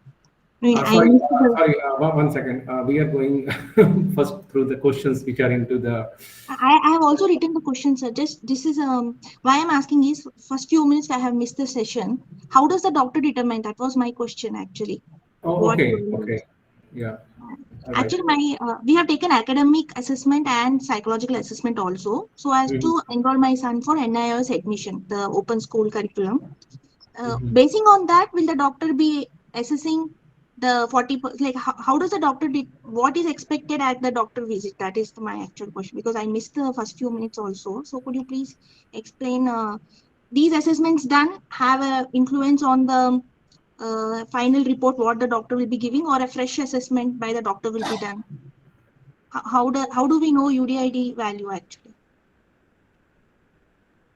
I could not understand your question actually, but the only thing I could understand, you want to know how a doctor does his assessment, but उस पे I would not be able to comment, क्योंकि वो तो एक methodology है। अब अगर suppose हम कहेंगे डॉक्टर डायग्नोस कैसे करता है, तो वो तो डॉक्टर ही बता पाएगा, क्योंकि वो तो उनकी मेडिकल प्रोफेशनल्स की एक्सपर्टीज है कि वो क्या पैरामीटर्स देखते हैं, वो क्या करते हैं, उनका रोज का काम है, उनके क्या मेडिकल उनको Actually, that was not the question. We already have an academic assessment and psychometric assessment done. So will this value be sufficient enough for the doctor, or a fresh assessment also will be done to determine that 40% benchmark? नहीं, every doctor, पहली बात तो खाली doctor नहीं होता, उसमें पूरा assessment board होता है नॉर्मली यूडीआईडी इशू करने के लिए, और हर डॉक्टर का अपने पैरामीटर्स हैं। नॉर्मली अगर आप किसी भी डॉक्टर के पास जाएंगे तो वो किसी और का साइकोमेट्रिक असेसमेंट और ये सबको नहीं कहेंगे, उनको जो देखना है, जो असेसमेंट्स उनको वहां करानी है, आपसे क्वेश्चंस पूछे जाएंगे, वो आपसे अपना असेसमेंट, जैसे मैं आपको एम्स का बताता हूँ, मैंने एम्स का देखा है अपने आंखों से कि कैसे करती हैं वहाँ पे एम्स की एचओडी, तो वो आपसे क्वेश्चंस पूछेंगे, वो ऑब्जर्व करेंगे, तो कुछ आपसे एग्जैक्ट परसेंटेज, मतलब कहने का मतलब है वो सबकी मेथोडोलॉजी जो उनकी साइंटिफिक वे में उनको बता रखी है वो अपनी अपनी है, जो स्टैंडर्डाइज होंगी तो वो खुद ही करेंगे, तो कहीं बाहर से कराने का कोई फायदा नहीं है, आपको जाना तो पड़ेगा ही एक डॉक्टर का, and then you have to take their advice कि आप कैसे बनाते हो, वो उनकी मर्जी है, उनकी description. So it will be one sitting, sir, or multiple sessions? Again, discretion of the doctor. If he's satisfied in one, then he can make it in one. If he's not satisfied in one, he wants more sessions to complete his assessment, then obviously he'll ask you for more. Okay, sir. Okay. Thank you so much. It was very clear. Thank you. All right. Next is from Swasti. Yeah, hello. Actually, I just wanted to ask that if we get the assessment by ESA and other methodology which are actually followed by CRC, we have a CRC here. So if we get the assessment done from CRC, so will that assessment suffice for UDID, or we'll have to again get it done? No, madam, again I'll reiterate. ये medical process UDID पूरा एक panel, normally तो board होता है जिसमें चलिए एक doctor main HOD है जो भी है वो कर रहे हैं असेसमेंट, लेकिन ideally there is a medical board which has to assess, और ये जो टेस्ट के होते हैं, ये अलग अलग एजेंसी से हमने टेस्ट करा लिए, वो सब अपने खुद के असेसमेंट के लिए, पता करने के लिए कि भाई क्या इसको है या नहीं है, सेल्फ इवैल्यूएशन के लिए, इनके लिए होते हैं। बट जब आप किसी डॉक्टर के पास जाते हैं तो अल्टीमेटली उनका एक पूरा प्रोसीजर होता है बनाने का, और वो यूनिफॉर्म प्रोसीजर होता है। आपको जाना पड़ेगा पूरे डेजिग्नेटेड हॉस्पिटल के पास, उनका मेडिकल बोर्ड बैठेगा, उनका जो भी प्रोसीजर उन्होंने डिसाइड कर रखा है वो पूरा प्रोसीजर आपसे करवाएंगे, और उसके बाद ही वो उसको देंगे।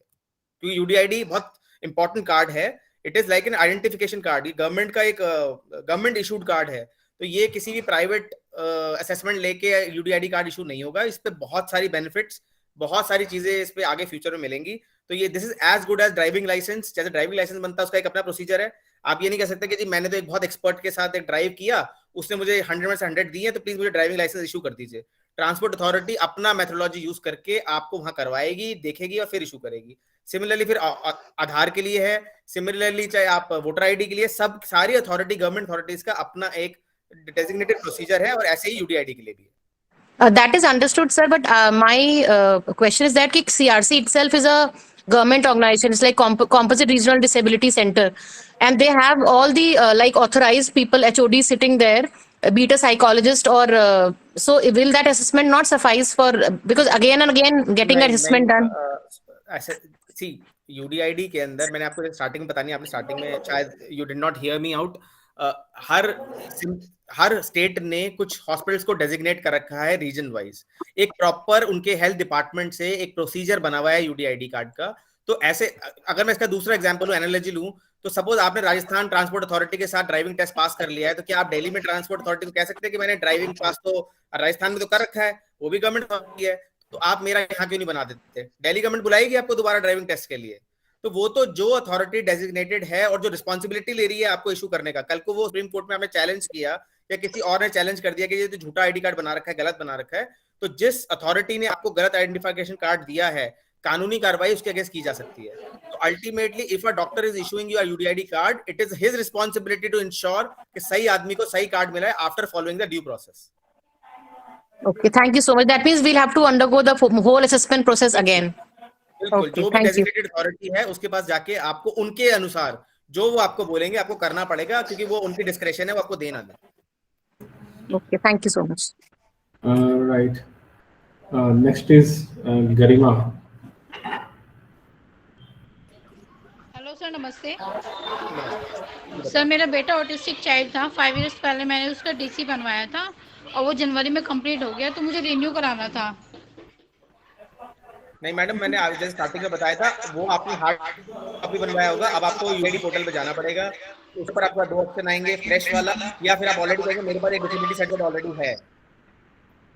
वैसे अब आप फ्रेश अप्लाई कीजिएगा, क्योंकि आपका ऑलरेडी वो एक्सपायर हो चुका है, तो इसलिए जब वो एक्सपायर हो चुका है तो आपको फ्रेश ही बनवाना पड़ेगा। आवाज नहीं आ रही गरिमा जी, आपकी आवाज नहीं आ रही है। ओके, आप अनम्यूट करो गरिमा।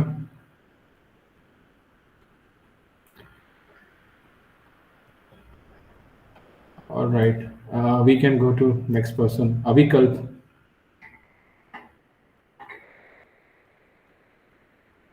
Avikalp Singh. Okay, if he's not there, then Manoj Gupta. Hello, sir. Yeah. My question is that I have applied for on the Swavlamban card in Swavlamban website couple of weeks before, but every time it is saying that the request is getting processed. So like when I'm trying now again, it is already showing that your personal information are already present. That is my son's Aadhaar card. So I'm not able to request again.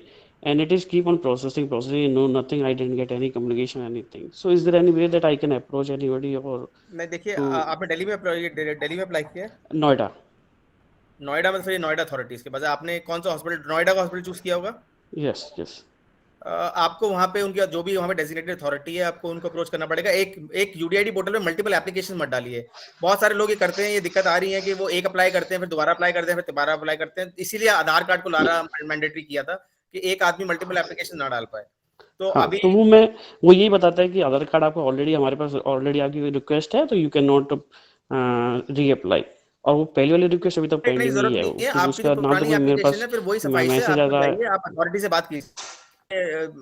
वैसे आपको 1 महीना wait करना चाहिए, क्योंकि पूरी India में मुझे नहीं लगता कि 1 महीने से कम का टाइम ज्यादा, अगर कोई हॉस्पिटल में पेंडेंसी नहीं है तो वो आपका 15-20 दिन में 25 दिन में बना सकते हैं, या 20 दिन में या 15 दिन में, but normally on an average 1 महीना तो एवरेज सब हॉस्पिटल में है ही है।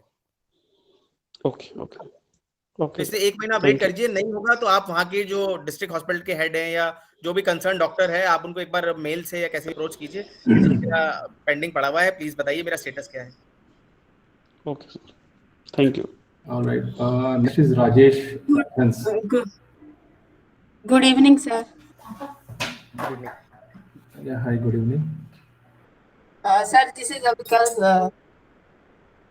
हाँ प्लीज बताइए। सर मैं हरिद्वार से हूँ, मेरा भी बेटा है अव्यांश, 6 years old है और नॉन पर्बल है सर अभी वो।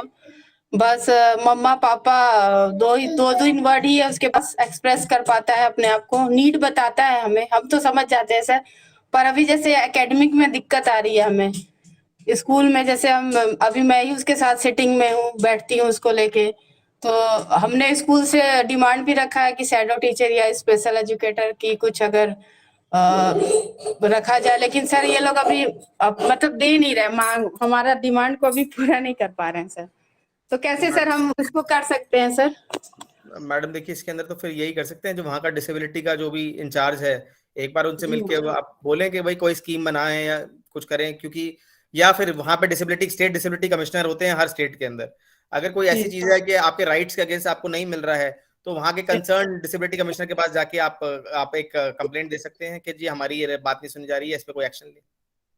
सर हमने सर वहाँ मतलब शिक्षा विभाग में सर लेटर दिया था, तो वो मदर तो अलाउ कर दिया उन्होंने, डीपीएस में है सर, ये सीबीएसई बोर्ड ही है, लेकिन एज अ मदर भी वो बोल रहे हैं कि आप भी जैसे बैठ रही हैं तो आपके बच्चे को उससे क्या मतलब कि स्पेशल स्कूल फिर मदर आप को वैसे देखिए, मदर्स को नॉर्मली नहीं अलाउ करते हैं, नॉर्मली शैडो टीचर अलाउ कर देते हैं, क्योंकि मदर्स को इसलिए नहीं करते कि फिर बच्चा इंडिपेंडेंट कैसे होगा अगर आप घर में भी बच्चे को लेके बैठे हुए और वहां पे भी मदर बैठी है parents.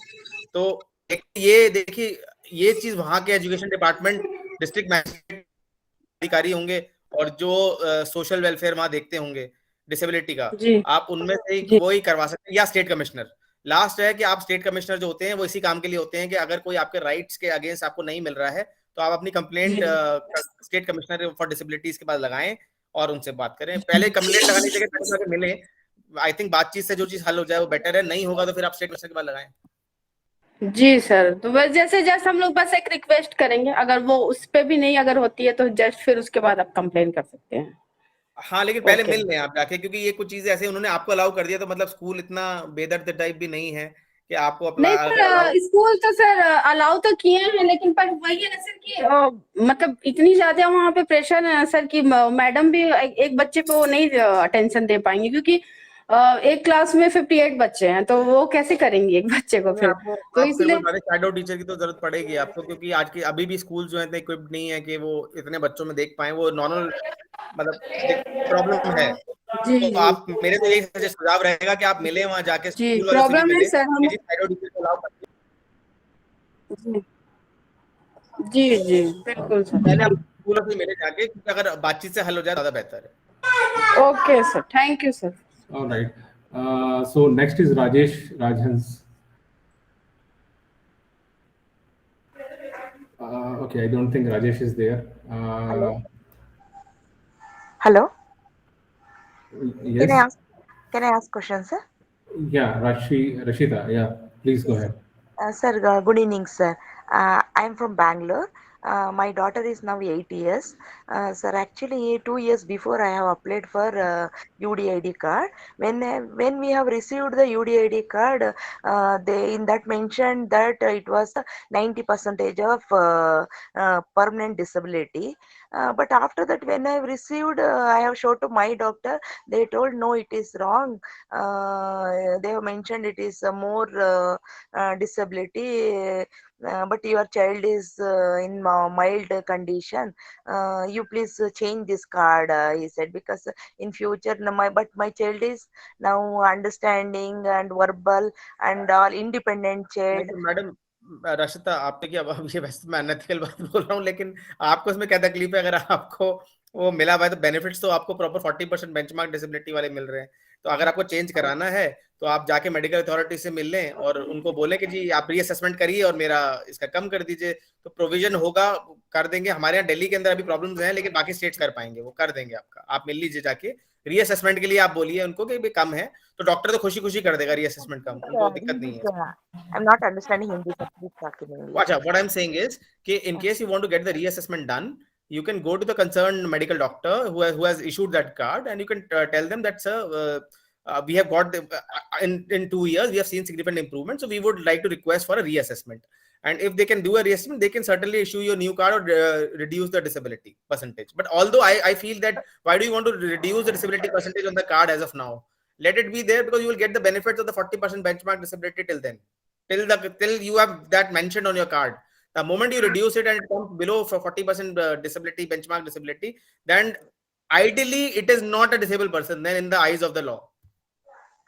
Sir, but now in that disability card they have mentioned 90%. But my child is under mild category. They told it will borderlinely she will come under 50%, not 90%. No, so if you want to get it reduced, put an application for a reassessment, and most likely the doctor can reassess if you want. But it is not causing any harm to you, even if it's mentioned 90%. In fact, you will come under high support need category then. But sir, 90% means in laterly she will study and she will go to do SSLC and then she will pass, and if she gets some job and all, it will be difficult, sir. 90% means it is No, but complete. then what you can do is you can go for a reassessment. You can put an application that there have been significant improvement in the child, and we feel that the disability has reduced. So you please, there is a request for reassessment. So you can first meet the medical doctor, and then whatever they suggest, accordingly you can apply. So I went and met the doctor and he said I can do the means cancellation this card, and you go wherever you want, you can do the new card. He said like that we can do that cancellation of our card. That can happen. That can happen. That can be done. He will cancel your card, but again, then you have to go through the whole process. Then it is no problem, sir. We can cancel it and we can do for new card. But see, if it is in the immediate future, that is the next 2-3 years, if the person is your child is not going for a job, or it is not urgently required, then better keep it. Then don't change it. After 2-3 years, the system will become more streamlined. There would be more features on the Solomon portal, and maybe they will have an option to reduce the percentage. It's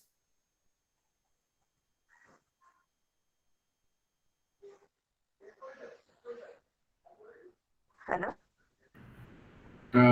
Looks like some network issue.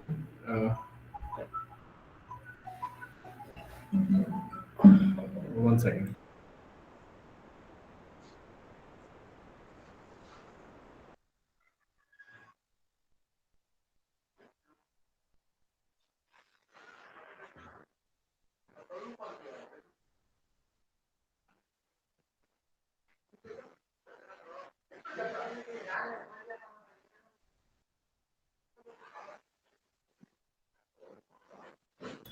Rahul will be back in a minute.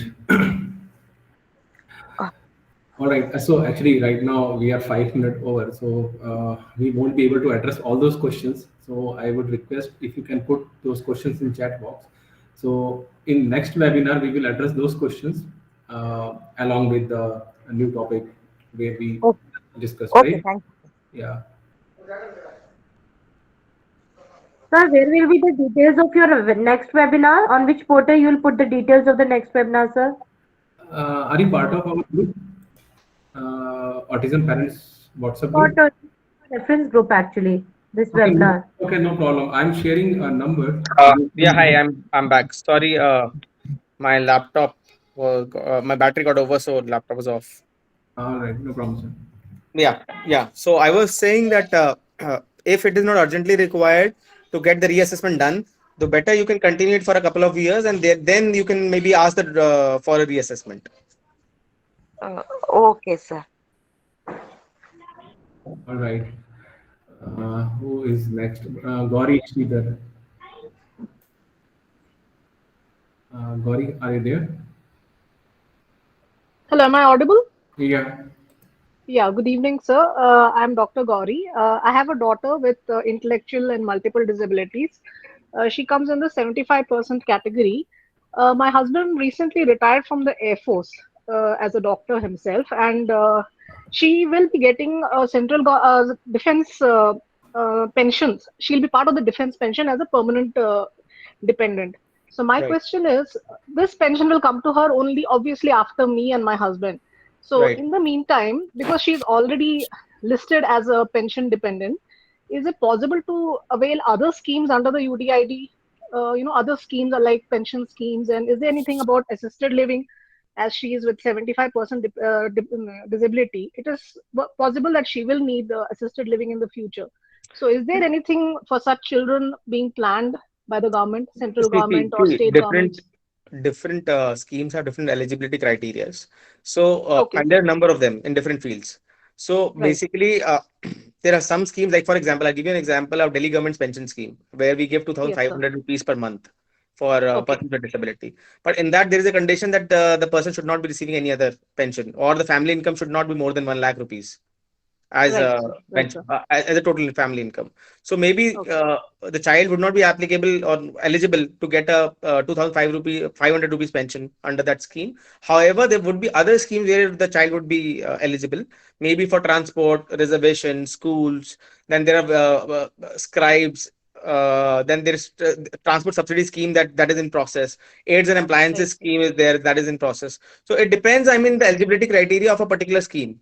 So there's no Okay, I mean, a same formula or same eligibility criteria where the person is eligible or not. We have to go okay, by scheme itself. Each scheme has its own criteria. right, sir. Thank you, sir.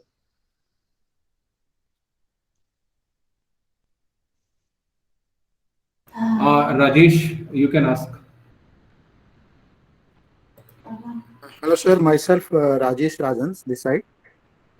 My son at present in Ranchi, because my job, due to my job, I'm in sir Gujarat, near to Surat. So I prepared for my son unique identification card, UDID. But उसके sir benefits जो आप different states में different जो इलाके में जो चल रहे हैं सर गवर्नमेंट की, उसका कम से कम इसकी एक जानकारी जो है जो यूडीआईडी के लिए एक संक्षेप में बीच बीच में इसकी बुलेटिन अगर जारी अगर हो रही है तो इसकी जानकारी अगर मिल पा रही है तो इस फोरम में जब हम लोग इकट्ठे सारे हुए हैं उसकी जानकारी भी आने वाले समय में आप लोगों के द्वारा प्राप्त हो पाएगी या किस तरह से उसका एक कोई एजेंडा तैयार किया गया है? नहीं, देखिए ऐसे कोई एजेंडा या वो तो नहीं है जहां तक, और हर स्टेट्स की अपनी स्कीम्स हैं. Every states has their own schemes for persons with disabilities. Central government की अपनी स्कीम्स हैं जो पूरे भारतवर्ष में लागू हैं. तो जो भी डिटेल्स आपको चाहिए वैसे तो वो सब अवेलेबल हैं वेबसाइट्स के ऊपर. अगर आप जाएंगे तो सेंट्रल गवर्नमेंट की वेबसाइट्स पे जाएंगे तो वहां पे भी मिल जाएंगी. लेकिन मैं इतना कोशिश कर सकता हूँ कि दिल्ली सरकार की या केंद्र सरकार की जो दिल्ली में लागू है वो मैं दे सकता हूँ. बाकी स्टेट्स का मैं कह नहीं सकता क्योंकि मैं बाकी स्टेट्स के लिए रिस्पॉन्सिबल नहीं हूँ, इसलिए मुझे मालूम नहीं है कि और जगह क्या क्या हो रही है. बाकी स्टेट्स के अंदर सब में जैसे तेलंगाना में बहुत सारी स्कीम्स लागू हैं, वहां पे पीडब्ल्यूडी पे काफी काम हुआ है. तमिलनाडु में बहुत काम हुआ है. तो वो बेसिकली हर स्टेट गवर्नमेंट के ऊपर है कि वहां पे कितना बजट वो एलोकेट कर रहे हैं, कितनी स्कीम्स लेकर आ रहे हैं. वो सब स्टेट्स का अलग है. अच्छा सर, इस फोरम में सर अगर हम लोग आज इकट्ठे हुए हैं, नेक्स्ट सेशन में क्या क्या डेवलपमेंट अगर हमारे जितने भी इस फोरम में जितने भी एक बच्चे लोग हैं साथ में ऐसा हो रहा है सर, साथ में उसकी क्या सरकार बेनिफिट्स लेके आ रही है उनकी सर जानकारी मेन सर इन्फॉर्मेशन मतलब है कि अगर मिलते रहे टाइम टू टाइम उसके अनुसार हम लोग को पेपर कहाँ अप्लाई करना है, क्या उसके बेनिफिट्स ले सकते हैं. क्योंकि मैं भी हाल फिलहाल में अपने बच्चे के साथ ट्रैवल कर रहा था और मैंने उसकी टिकट की बुकिंग कराई तो बोली कि 3rd क्लास में ही आपकी मतलब कि आप बुकिंग करा सकते हैं. मैं चाह रहा था कि बच्चा थोड़ा सा हाइपर है, जिस बच्चे जो हाइपर आते हैं उसकी मदर या फादर चाहते हैं कि उसका 1st क्लास में उसका रिजर्वेशन हो जाए, पर बोले कि आपकी क्राइटेरिया जो है 3rd क्लास की ही है, उसके अलावा आप जा नहीं सकते हैं. तो ये जो सारी समस्याएं जो एक फोरम पे इकट्ठी होती है तो उस समस्या को लेके भारत सरकार या राज्य सरकार को हम लोग उसको पुटअप कर ही सकते हैं और रिक्वेस्ट कर ही सकते हैं.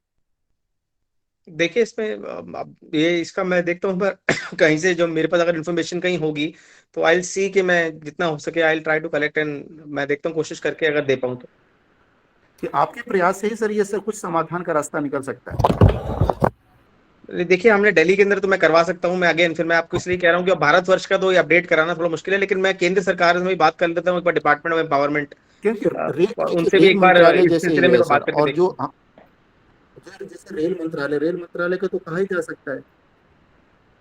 नहीं देखिए वो जब आप कहते हैं ना वो सारे आप किससे भी रेज करोगे, ऐसे आप अगर आप कहीं भी, जैसे आपने मुझसे कहा, मैं कह रहा हूँ दिल्ली गवर्नमेंट में, आप अगर आज मैं बोलूं, मैं वो सारी स्कीम का हमने दे रखा है, सारा इन्फॉर्मेशन अवेलेबल है, आप ढूंढिए, आप जाइए डिस्ट्रिक्ट के ऊपर, ऑनलाइन सब कुछ अवेलेबल है। एक जगह अवेलेबल नहीं होगा, लेकिन वैसे सब जगह पूरा ऑनलाइन, हर डिपार्टमेंट का अपना अपना साइट के ऊपर, वेबसाइट पर जाएंगे तो अवेलेबल मिल जाएगा आपको। और अगर केंद्र सरकार का आपको जानना है तो पर्सन, ये empowerment, department of empowerment for person with disabilities पे अगर जाएंगे तो उनकी वेबसाइट पे भी आपको बहुत कुछ मिल जाएगा। तो ऐसा नहीं है, ऑनलाइन सब कुछ अवेलेबल है अगर आप खुद ढूंढें और थोड़ी सी मेहनत करें। बट लेकिन आपकी बात भी ठीक है कि बहुत सारे लोगों को नहीं है जानकारी, जो मेहनत नहीं भी कर पाते और जिनको जानकारी नहीं भी है, तो एक इंफॉर्मेशन डिसेमिनेशन की कमी है, जो एक जगह हो और मिल जाए तो लोगों का फायदा होगा। तो लेट मी सी, मैं एक बार अगली बार मेरा डिस्कशन आएगा सेंट्रल गवर्नमेंट से, तो आई ट्राई कि इस पे भी एक बार डिस्कस करके उनसे पूछे कि अभी क्या अवेलेबल है, ऐसा जो एक जगह सारी इन्फॉर्मेशन मिल जाए। इसका क्योंकि देखिए सर, इसका मेन है कि जो उचित, जो हर योग्य पर्सन है, और जो मतलब जो जो लाभार्थी हैं, जिनको मेन लाभार्थी के पास जो चीजों को मिल सके उन चीजों को। और अगर ये सूचना, अगर ये सारे जगह ये आपके द्वारा और विभिन्न जो जितने भी लोग हैं उनके पास पहुंच सके, तो इनका लोग सही ढंग से इनका फायदा भी ले सकते हैं और आपके पास। राजेश, एक काम करते हैं, आप अपने क्वेश्चंस ना शेयर कर देना, मतलब कंटेक्स्ट तो समझ में आ गया जो आप कह रहे हो, बहुत सारे लोगों के है कंसर्न। राइट। ठीक है, तो हम लोग इसको ना सेपरेटली डिस्कस करते हैं, अभी थोड़ा सा टाइम का क्रंच है, हम लोग 15 मिनट ओवर हो चुके हैं। We will take only 2 questions, right? One is Ratnam Chandra, please ask your question. Ratnam Chandra, okay, शायद ये है नहीं। एंजेलिका सिंह। Yes sir. जी सर, मैं सिर्फ एक चीज और पूछना चाहूंगी सर, मैंने अपने सवाल सबसे पहले पूछ लिए थे आपसे, कि एक तो कुछ मिनिमम एज का आपने बीच में भी बताया था, मिनिमम एज का कुछ है, इस पे भी बड़ी कंफ्यूजन थी कि 6 इयर्स है या 5 इयर्स। दूसरा, जैसे सपोज अब मैंने अपने बच्चे का यूडीआईडी बनाया और मेरे पास आ गया, तो क्या जितनी उसकी वैलिडिटी होगी 2 या 3 साल, उसके बाद मुझे उसे दोबारा से उस प्रोसेस से जाना पड़ेगा कि सिर्फ रीवैलिडेट करवाना पड़ेगा? नहीं देखिए, जब वैलिडिटी 3 साल की देते हैं उसका पर्पस बताता हूँ आपको क्यों देते हैं। मेरी डॉक्टर से इस बारे में बात भी हुई थी, जो एचओडी हैं एम्स के, उनसे भी बात हुई थी। दे सेड कि हम ये इसलिए देते हैं, अगर हमें इस चीज का कोई ऐसी डिसेबिलिटी है जिसमें परसेंटेज कम हो सकती है फ्यूचर में, कि बच्चा इंप्रूव कर सकता है, तो हमें उसकी रीअसेसमेंट की जरूरत है। 3 साल, 4 साल, 5 साल, जो भी हम समझते हैं सही टाइम, इसलिए हम आपको लाइफ लॉन्ग ना देके 3 साल 4 साल देते हैं, कि बच्चे की ग्रोइंग एज है, डिसेबिलिटी कम हो और ज्यादा होती है, क्या पता कई कई केसों में ज्यादा हो जाए, कई केसों में कम हो जाए, इसलिए हम आपको 3 साल की वैलिडिटी दे रहे हैं, ताकि आप दोबारा हमारे पास आए फॉर रीअसेसमेंट। तो अगर आपकी वैलिडिटी ही 3 साल की है तो आपको एक बार जाके रीअसेसमेंट करवाना पड़ेगा 3 साल के बाद। और सर, अगर बच्चे का परसेंटेज वैरी करता है, सपोज बढ़ जाता है, बच्चे, हमारे बच्चों में स्पेशली जो ऑटिज्म वाले, उनमें बिहेवियर चैलेंजेस बहुत होते हैं। मैं लास्ट टाइम भी में गई थी बच्चे के सर्टिफिकेट के लिए, बट अनफॉर्चुनेटली मुझे वहां पे वेटिंग में बहुत सपोर्ट सिस्टम मिला नहीं बच्चे के साथ, और मेरा बच्चा उस टाइम बहुत छोटा भी था, तो बहुत डिफिकल्टी हो गई और मुझे ऑल द वे वापस आना पड़ा। हालांकि मेरा रेफरेंस भी था उन डॉक्टर के साथ में, बट मेरी मुलाकात नहीं हो पाई।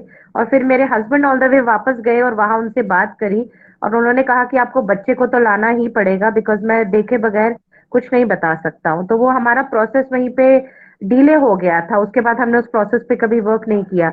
तो क्या हमारे जो हॉस्पिटल्स है, जो डेजिग्नेटेड है ये कैरी आउट करने के लिए असेसमेंट, क्या वहां पे सपोर्ट सिस्टम होगा हमारे बच्चों के लिए, वेटिंग को लेके या उनके बिहेवियर को लेके?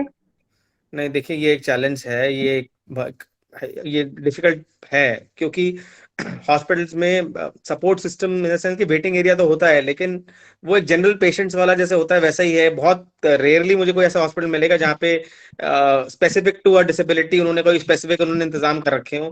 हॉस्पिटल के अंदर ऑलरेडी इतने ओवर फ्लडेड हैं वो पेशेंट से। एटलीस्ट मैं दिल्ली का तो बता सकता हूँ आपको कि दिल्ली में सारे हॉस्पिटल इतने ज्यादा फ्लडेड हैं ऑलरेडी पेशेंट से, कि इतना उनके पास समय होता नहीं है, ना वो इतना करते हैं। ये एक हार्श ट्रुथ है जो है रियलिटी।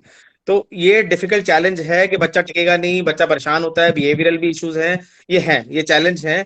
अब ये तो अगेन ये डॉक्टर टू डॉक्टर डिपेंड करता है। कोई डॉक्टर अगर सेंसिटाइज्ड है और उसको मालूम है कि पेरेंट्स को दिक्कत है और वो इतना केयर करता है, तो मे बी वो ऐसा सपोर्ट सिस्टम बना दे कि पेरेंट्स को या बच्चों को दिक्कत ना हो। लेकिन ये अगेन डिस्क्रेशन है, एक डॉक्टर की पर्सनल उसके ऊपर है, वो उसका कोई रूल्स या नॉर्म्स नहीं है ऐसे। क्या पेरेंट्स से, क्योंकि मोस्टली जो हम असेसमेंट करते हैं उसके अंदर काफी कुछ वो पेरेंट्स से ही पूछते हैं और पेरेंट्स से ही जानते हैं। ये बड़ा ऑब्वियस है, अगर हमारा बच्चा वहाँ बिहेवियर कर रहा है, बच्चे के बिहेवियर से मेरे ख्याल से एक अच्छे डॉक्टर को उसकी डिसेबिलिटी का पता बहुत ही क्लियरली पता चल जाता है। उसके लिए मुझे कोई प्रूफ देने की जरूरत नहीं है। बट हाँ, डॉक्टर का जो असेसमेंट है उसकी मैं डिटेल जरूर डॉक्टर को दे सकती हूँ। तो क्या वहां पे मैं बात कर सकती हूँ इस रिगार्डिंग उन डॉक्टर्स से? आपको लगता है वो सेंसिटाइज करेंगे इन चीजों के साथ? और अगर आप पर्टिकुलरली किसी हॉस्पिटल के लिए मुझे रेफर करेंगे तो प्लीज कर दीजिएगा।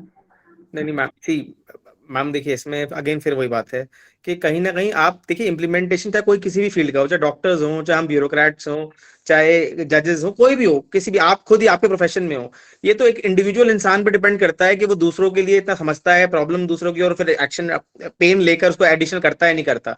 मतलब कहने का मतलब है, एक डॉक्टर, सेम डॉक्टर ये कह सकता है कि जी मेरी ड्यूटी खाली इतनी है कि मैं असेस करूंगा और आपको सर्टिफिकेट दे दूंगा, बस बात खत्म। और एक डॉक्टर ऐसा भी हो सकता है जो ये सोचे कि नहीं, इन लोगों को बहुत तकलीफ होती है, वो अपने असेसमेंट में बोल के रखे कि भाई इन बच्चों के एक छोटा सा प्ले एरिया सा बना दो कि ये जब आए परेशान हो तो इनको प्ले एरिया में खेलने। मतलब ये इंडिविजुअल पे डिपेंड करता है, इसके लिए स्पेसिफिक नॉर्म्स नहीं है किसी तरीके के। तो मतलब ये सब इंडिविजुअल प्रोफेशनल्स पे डिपेंड करता है। सेम ब्यूरोक्रेट्स में बोल सकता हूँ, एक ब्यूरोक्रेट है जो आपको सुनने को भी तैयार नहीं होगा, आपको बाहर वेट करा देगा धूप के अंदर कम से कम 2 घंटे। एक हो सकता है जिसमें कम से कम इतना दर्द हो कि यार चलो 2 घंटे बाहर वेट कर रहे हैं, पानी भिजवा दो, एक छांव में बेंच लगवा दो, अगर मैं इतनी भीड़ है तो कम से कम इतनी मदद कर दूं कि भाई बाहर जो लोग खड़े हैं वो परेशानी में। तो लेकिन वो इंडिविजुअल पे डिपेंड करता है, उसके लिए कोई स्टैंडर्ड नॉर्म्स नहीं है। मैं मतलब इसको कमेंट नहीं कर पाऊंगा इस पे।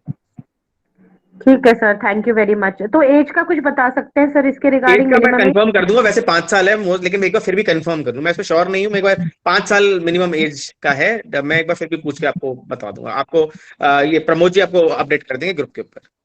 जो हमारा डिसेबिलिटी का रेशियो सपोज वेरिएट करता है, क्या उससे स्कीम्स की जो हमारी अवेलेबिलिटी है उस पर कोई इफेक्ट पड़ेगा? जैसे कि अगर मेरे बच्चे का डिसेबिलिटी ज्यादा है या डिफिकल्ट है तो उससे मेरे बच्चे को जो स्कीम्स अवेल होंगी उस पर फर्क पड़ेगा मुझे? देखिए, ज्यादातर स्कीम, जो मैक्सिमम स्कीम्स हैं वो तो 40% बेंचमार्क डिसेबिलिटी पे चलती हैं, मैक्सिमम 80%।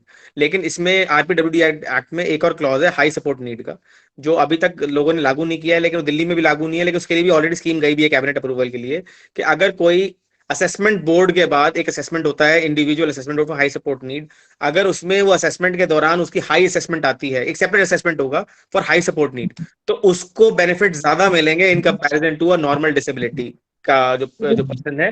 कि उसको हम कहते हैं, जैसे फॉर एग्जाम्पल कोई 90% डिसेबल है हर तरीके से, तो उसको 2,500 की जगह 5,000 पेंशन मिलेगी, या उसको और कोई बेनिफिट्स मिल जाएंगे, उसको हाई सपोर्ट नीड कहते हैं। उसका भी क्लॉज है, प्रोविजन है, शायद सेक्शन 34 है या 29 है आरपीडब्ल्यूडी एक्ट के अंदर, तो उससे फर्क पड़ेगा।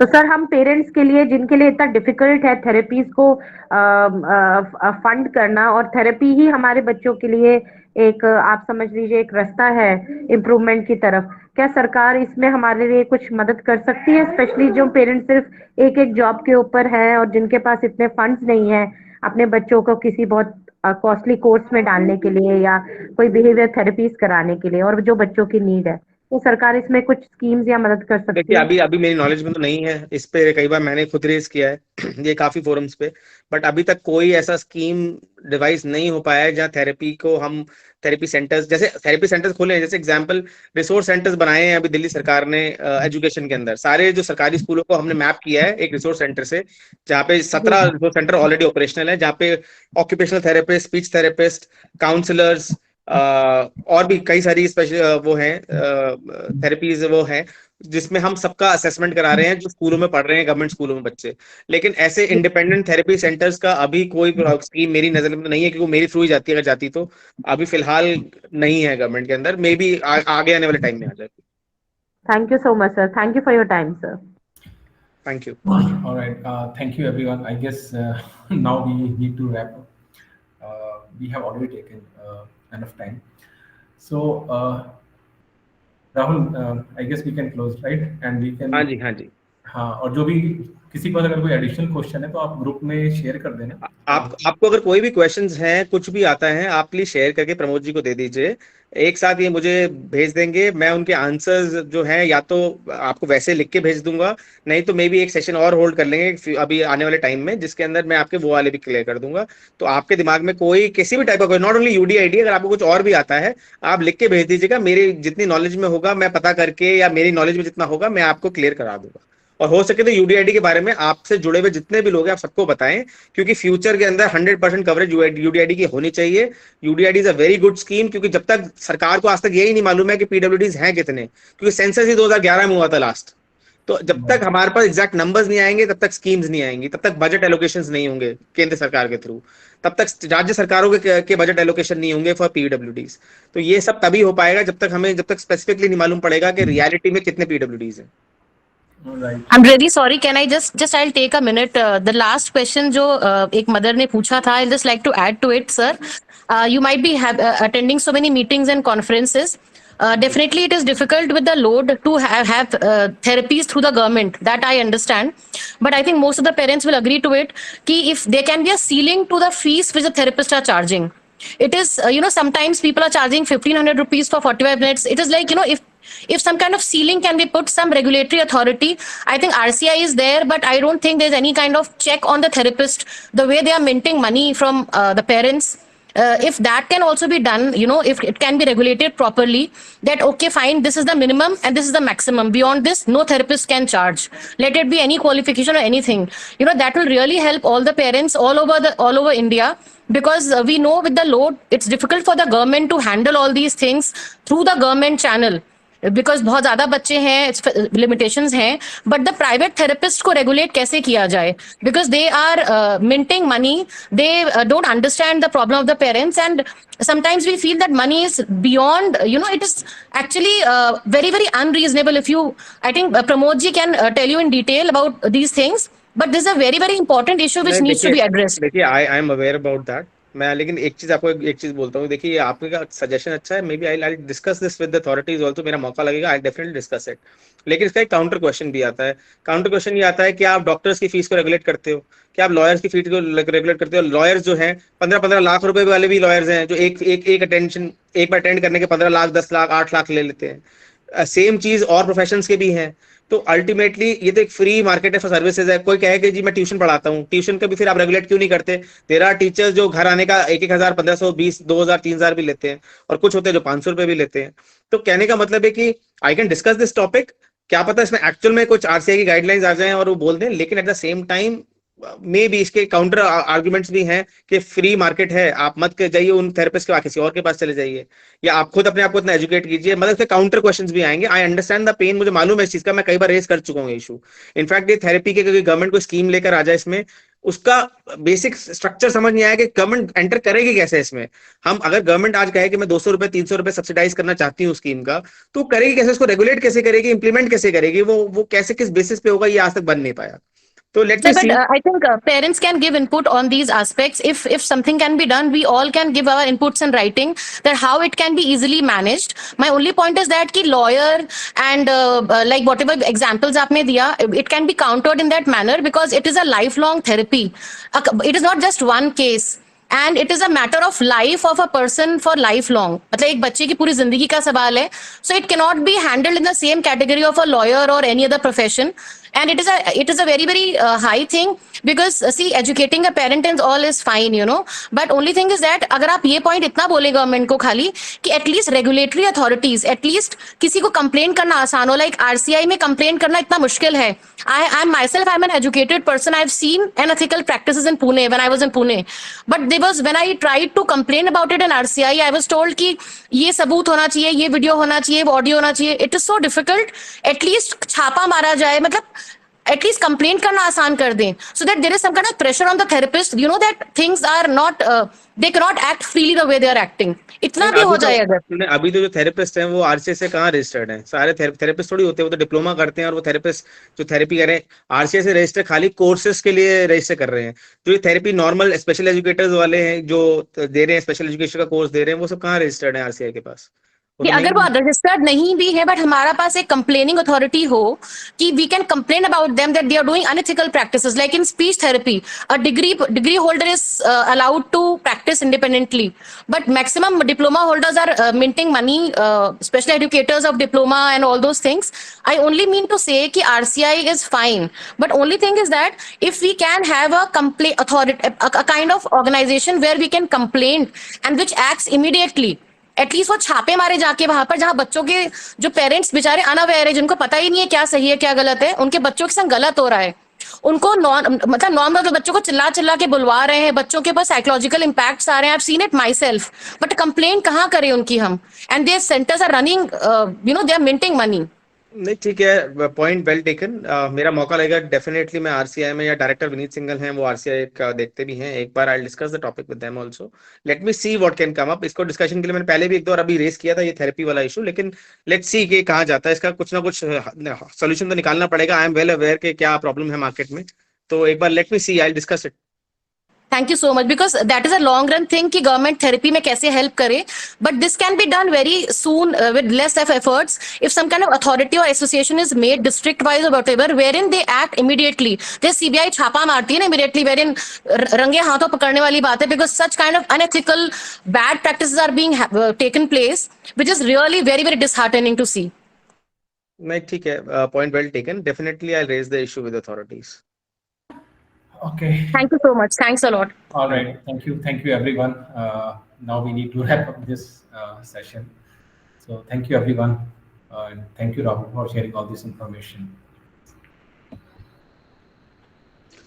Okay, thank you everyone. Thank you for inviting me. It was pleasure talking to you all. In case you have any problems, please write to me and definitely I'll get back to you. Thank you. Thank you, sir. Thank you so much. Thank you. Thank you. Thank you. Thank you.